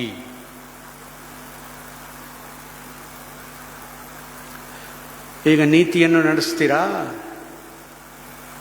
ಯಾಕಂದರೆ ನೀನು ನೀತಿವಂತರಾಗಿ ನಿರ್ಣಯಿಸಲ್ಪಟ್ಟಿದ್ದೀರಿ. ಅಶುದ್ಧತೆಯಿಂದ ಶುದ್ಧತೆಗೆ ನಿಮ್ಮನ್ನು ಕರ್ಕೊಂಡು ಬಂದಿದ್ದಾನೆ. ನೀವು ನಿಮ್ಮನ್ನು ನೆನಪು ಮಾಡಿಕೊಳ್ಳುತ್ತೀರಾ? ಹಳೆಯ ಮನುಷ್ಯನ ಹಂಗನೆ ಬದುಕಬಾರ್ದು ನಾವು. We are new. ಹಳೆಯ ಮನುಷ್ಯನು ಸೊಕ್ಕಿನ ಮನುಷ್ಯನು, ಹೊಸ ಮನುಷ್ಯನು ದೀನ ಮನಸ್ಸುಳ್ಳವನು. ನಾನು ಸಾತ್ವಿಕನು, ದೀನ ಮನಸ್ಸುಳ್ಳವನಾಗಿದ್ದೇನೆ, ನನ್ನಿಂದ ಕಲಿತುಕೊಳ್ಳಿರಿ. Who are you? ನೀನು ಯಾರು? ಇವತ್ತು ನಾನು ನಿಮಗೆ ತಿರುಗಿ ಹೇಳ್ತೇನೆ, ನೀನು ಪರಿಶುದ್ಧ ಮಾಡಲ್ಪಟ್ಟ ಪರಿಶುದ್ಧನು, ನೀನು ನೀತಿವಂತನು, ದೇವರ ರಕ್ತದಿಂದ ನೀತಿವಂತನು. ಅದೇ ದೇವರ ರಕ್ತದಿಂದ ನೀನು ಪರಿಶುದ್ಧನು, ದೇವರು ಮಾಡಿದ್ದಾನೆ. ನೀನು ನರಕದ ವಾಸಿ ಅಲ್ಲ, ನೀನು ಪರಲೋಕದ ವಾಸಿ, ತನ್ನ ರಕ್ತದಿಂದ ಮಾಡಿದ್ದಾನೆ.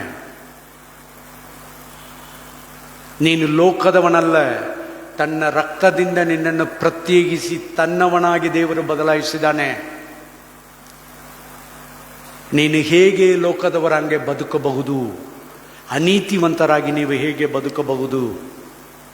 ದುಷ್ಟನ ಹಾಗೆ ದುಷ್ಕ್ರಿಯೆಗಳನ್ನು ನೀವು ಹೇಗೆ ನಡೆಸಬಹುದು? ನಿನ್ನ ಆಲೋಚನೆ ನೂತನ ಹೃದಯದಲ್ಲಿ ಒಳ್ಳೆಯದೇ ಬರಬೇಕಲ್ಲವಾ? ಪ್ರೀತಿ, ಸಂತೋಷ, ಸಮಾಧಾನ ಅಲ್ವಾ? ಇವುಗಳೆಲ್ಲ ಬರಬೇಕಲ್ಲವಾ? ಇದರಲ್ಲಿ ಹೇಗೆ ಇದು ಬರುತ್ತದೆ? ಬರಬಾರದು. ದೇವರು ನಿನ್ನನ್ನು ಶುದ್ಧ ಮಾಡಿದ್ದಾನೆ. ಇಲ್ಲಿ ಕಹಿ ಹೇಗೆ ಬರಬಹುದು? ಇಲ್ಲಿ ಸಿಹಿ ಬರಬೇಕಲ್ಲವಾ? Why it's not coming? ಯಾಕೆಂದರೆ ನೀನು ಇನ್ನೂ ನಿನ್ನನ್ನು ಸರಿಯಾಗಿ ಗುರುತು ಮಾಡಿಕೊಳ್ಳಲಿಲ್ಲ, ಕ್ರಿಸ್ತನಲ್ಲಿ ಗುರುತು ಮಾಡಿಕೊಳ್ಳಲಿಲ್ಲ. ಕ್ರಿಸ್ತನ ವಾಕ್ಯವನ್ನು ಓದಿ ತಿಳ್ಕೊಂಡು ನಿನ್ನನ್ನು ನೀನು ಪ್ರತ್ಯೇಕಿಸಿಕೊಳ್ಳಲಿಲ್ಲ. Today you separate yourself. ಇವತ್ತು ನಿನ್ನನ್ನು ನೀನು ಈ ಲೋಕದಿಂದ ನಿನ್ನನ್ನು ವಿಭಾಗಿಸಿ ನೀನು ದೇವರ ಕಡೆಗೆ ಬಂದು ನಿನ್ನನ್ನು ಪ್ರತ್ಯೇಕಿಸಿಕೊಳ್ಳು, ಸಮರ್ಪಣೆ ಮಾಡು. ದೇವರು ಅಶುದ್ಧತೆಯಿಂದ ನಮ್ಮನ್ನು ಎಲ್ಲಿ ಕರ್ಕೊಂಡು ಬಂದಿದ್ದಾನೆ? ಶುದ್ಧತೆಗೆ ಕರ್ಕೊಂಡು ಬಂದಿದ್ದಾನೆ. ಶುದ್ಧತೆ ಮಾಡುತ್ತೇನೆ ಎಂಬುದಾಗಿ ಅಲ್ಲ, ಶುದ್ಧರಾಗಿದ್ದೇವೆ. ಆದರೂ ಅವಾಗ ಕೈ ಕಾಲು ನಾವು ಏನು ಮಾಡಬೇಕಾಗ್ತದೆ? ತೊಳೆಯಬೇಕಾಗ್ತದೆ. ಯಾಕಂದರೆ ಲೋಕದಲ್ಲಿ ನಡೆಯುತ್ತೇವೆ, ಲೋಕದ ಕಾರ್ಯಗಳನ್ನು ನಡೆಯಬೇಕಾಗಿದೆ. ತೊಳಕೊಳ್ಳಿರಿ. ನಿಮ್ಮನ್ನು ನೀವು ಸರಿಯಾಗಿ ಅರ್ಥ ಮಾಡಿಕೊಂಡಿರಾ? ಆಲೋಚಿಸಿರಿ.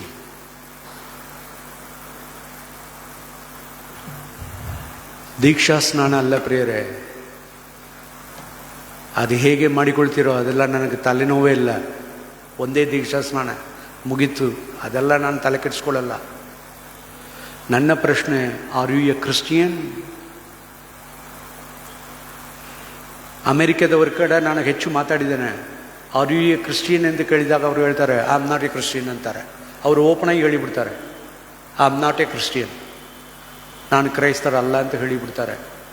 But your name is David ಅಂತ ಹೇಳಿದರೆ ದ್ಯಾಟ್ ಈಸ್ ನೇಮ್ ಅಂತಾರೆ.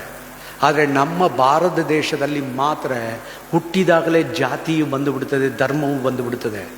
ಅದೇ ರೀತಿಯಲ್ಲಿ ನಾವು ಈ ಚರ್ಚ್ ಒಳಗೆ ಬಂದ ಮೇಲೆ, ನಮ್ಮ ತಾಯಿ ತಂದೆಯರ ಮೇಲೆ ನಾವು ಹುಟ್ಟಿದರೆ ನಾವು ಆಟೋಮ್ಯಾಟಿಕಾಗಿ ಕ್ರೈಸ್ತರಂತ ಹೇಳಿಕೊಳ್ಳುತ್ತೇವೆ. ಆ್ಯಕ್ಚುಲಿ ನಾವು ಕ್ರೈಸ್ತರೆಂದರೆ ಪರಿಶುದ್ಧರು ಎಂಬುದನ್ನು ತಿಳ್ಕೊಳ್ಳ್ರಿ. ನಾವು ಪರಿಶುದ್ಧರು. ದೇವರ ಬಗ್ಗೆ ಹೇಗೆ ಆರಾಧನೆ ನಡೆಯುತ್ತದೆ? ಪರಿಶುದ್ಧನು, ಪರಿಶುದ್ಧನು, ಪರಿಶುದ್ಧನು. ನಾವು ನಮ್ಮ ಬಗ್ಗೆ ಏನು ಹೇಳಬೇಕು? ನಮ್ಮ ಬಗ್ಗೆ ಏನು ಹೇಳಬೇಕು? ಪರಿಶುದ್ಧರು ಅಂತ ಹೇಳಿಕೊಳ್ಳಿ.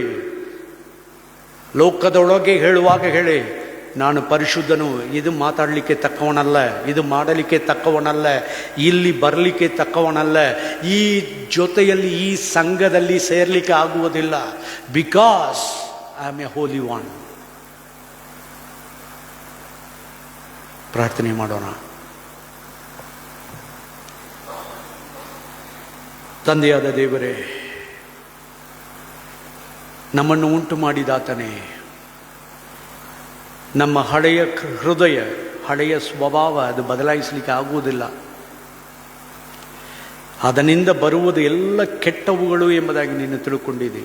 ನೊಂದುಕೊಳ್ಳಲಿಕ್ಕೆ ತಕ್ಕದು ಎಂಬುದಾಗಿ ತಿಳ್ಕೊಂಡಿದೆ. ಸ್ವಾಮಿ, ಕಲ್ವಾರಿ ಶಿಲುಬೆಯಲ್ಲಿ ನಮ್ಮ ರಕ್ಷಕನು ಒಡೆಯನು ನಮಗಾಗಿ ಸತ್ತದ ಮೂಲಕ ನಮ್ಮನ್ನು ನೀನು ಪರಿಶುದ್ಧಗೊಳಿಸಿದಕ್ಕಾಗಿ ಸ್ತೋತ್ರ. ಇವತ್ತು ನಮ್ಮನ್ನು ಒಪ್ಪಿಸಿಕೊಡುತ್ತೇವೆ ಸ್ವಾಮಿ. ನಮ್ಮನ್ನು ತೊಳೆ. ನಾವು ಸ್ವಲ್ಪ ಮರೆತು ಬಿಟ್ಟೇವೆ, ಸತ್ಯವನ್ನು ತಿಳ್ಕೊಳ್ಳದೇ ಇದ್ದೇವೆ, ವಾಕ್ಯವನ್ನು ಓದದೇ ಇದ್ದೇವೆ. ನೀನು ವಾಕ್ಯದಲ್ಲಿ ಹೇಳಿರುವ ಪ್ರಕಾರ ನಾವು ಪರಿಶುದ್ಧರು ಸ್ವಾಮಿ, ದೇವ ಜನಾಂಗ, ದೇವರ ಮಕ್ಕಳು, ಪರಲೋಕದ ವಾಸಿಗಳು, ಪ್ರಜೆಗಳು. ಈಗ ಲೋಕದಲ್ಲಿ ನಾವು ಬದುಕಿದರೂ ಸಹ ಈಗ ಲೋಕದಲ್ಲಿ ನಮ್ಮನ್ನು ಅಂಟಿಕೊಳ್ಳುವ ಪಾಪಗಳನ್ನು ವಿಸರ್ಜಿಸಿಬಿಟ್ಟು ದಿನಾಲೂ ನಮ್ಮನ್ನು ನಿನ್ನ ರಕ್ತದಿಂದ ಪರಿಶುದ್ಧ ಮಾಡಿಕೊಂಡವರಾಗಿ ಮುಂದೆ ಓಡಲಿಕ್ಕೆ ಕೃಪೆ ತೋರಿಸು. ನಮಗೂ ಲೋಕದವರೆಗೂ ಬಹು ವ್ಯತ್ಯಾಸ ಇದೆ ಸ್ವಾಮಿ. ಅದನ್ನು ಈ ಲೋಕಕ್ಕೆ ತೋರಿಸಲಿಕ್ಕೆ ನಮಗೆ ಕೃಪೆ ತೋರಿಸು. ಕ್ರಮೇಣವಾಗಿ ಅಲ್ಲ ಸ್ವಾಮಿ, ಒಂದೇ ಸಮಯದಲ್ಲಿ ನೀವು ಪರಿಪೂರ್ಣವಾಗಿ ನಮ್ಮನ್ನು ಬದಲಾಯಿಸಿಬಿಟ್ಟಿದೆ. ಅದನ್ನು ಕಾಪಾಡಿಕೊಳ್ಳುವಂಥ ಕೃಪೆಯನ್ನು ನಮಗೆ ಕೊಡು. ನಿಮ್ಮ ಕೈನಲ್ಲಿ ನಮ್ಮನ್ನು ಸಮರ್ಪಿಸ್ತೇವೆ. ಬಂದ ಪ್ರತಿಯೊಬ್ಬರನ್ನು ಆ ಮನೋಭಾವನೆಯಲ್ಲಿ ಪರಿಶುದ್ಧ ಆತ್ಮನೇ ನಡೆಸು. ಈ ಸತ್ಯವನ್ನು ಅವರಿಗೆ ಸ್ವಾಮಿ ನೀನು ವಿವರಿಸಿ ತೋರಿಸಿ, ನೀನು ಅವರ ಹೃದಯದಲ್ಲಿ ಅವರನ್ನು ಪರಿಶುದ್ಧಗೊಳಿಸಿ ನಡೆಸು. ನಿನ್ನ ಕೈನಲ್ಲಿ ಸಮರ್ಪಿಸ್ತೇವೆ. ಯೇಸು ಕ್ರಿಸ್ತನ ಮಧುರನಾಮದಲ್ಲಿ ಬೇಡುತ್ತೇವೆ ತಂದೆಯೇ, ಆಮೆನ್.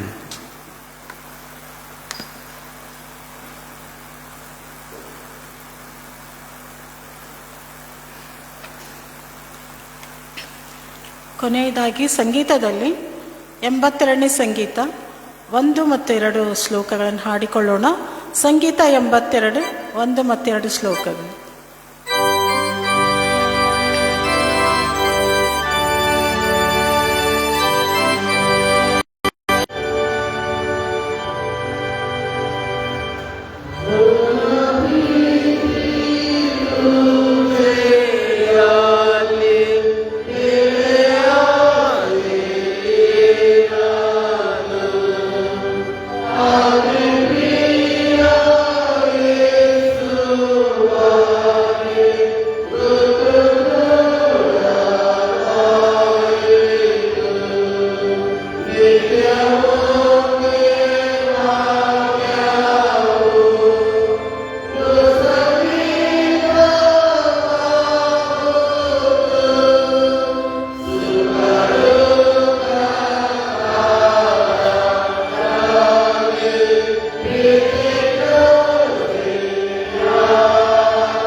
ನಾವೆಲ್ಲರೂ ಒಮ್ಮನಸ್ಸಾಗಿ ಅರಿಕೆ ಮಾಡೋಣ.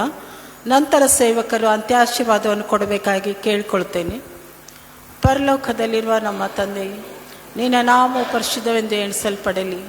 ನಿನ್ನ ರಾಜ್ಯವು ಬರಲಿ. ನಿನ್ನ ಚಿತ್ತವು ಪರಲೋಕದಲ್ಲಿ ನೆರವೇರು ಪ್ರಕಾರ ಭೂಲೋಕದಲ್ಲಿ ನೆರವೇರಲಿ. ನಮ್ಮ ಅನುದಿನದ ಆಹಾರ ಇವತ್ತು ನಮಗೆ ದಯಪಾಲಿಸು. ನಮಗೆ ತಪ್ಪು ಮಾಡಿದವರು ನಾವು ಕ್ಷಮಿಸುವಂತೆ ನಮ್ಮ ತಪ್ಪುಗಳನ್ನು ಕ್ಷಮಿಸು. ನಮ್ಮನ್ನು ಶೋಧನೆಗೆ ಸೇರಿಸದೆ ಕೇಳಿದ ನಮ್ಮನ್ನು ತಪ್ಪಿಸು. ಯಾಕೆಂದರೆ ರಾಜ್ಯವು ಬಲವು ಮಹಿಮೆಯು ಸದಾಕಾಲವು ನಿನ್ನವೇ ಸ್ವಾಮಿ. ನಾವು ಆಶೀರ್ವಾದವನ್ನು ಪಡೆದುಕೊಳ್ಳೋಣ.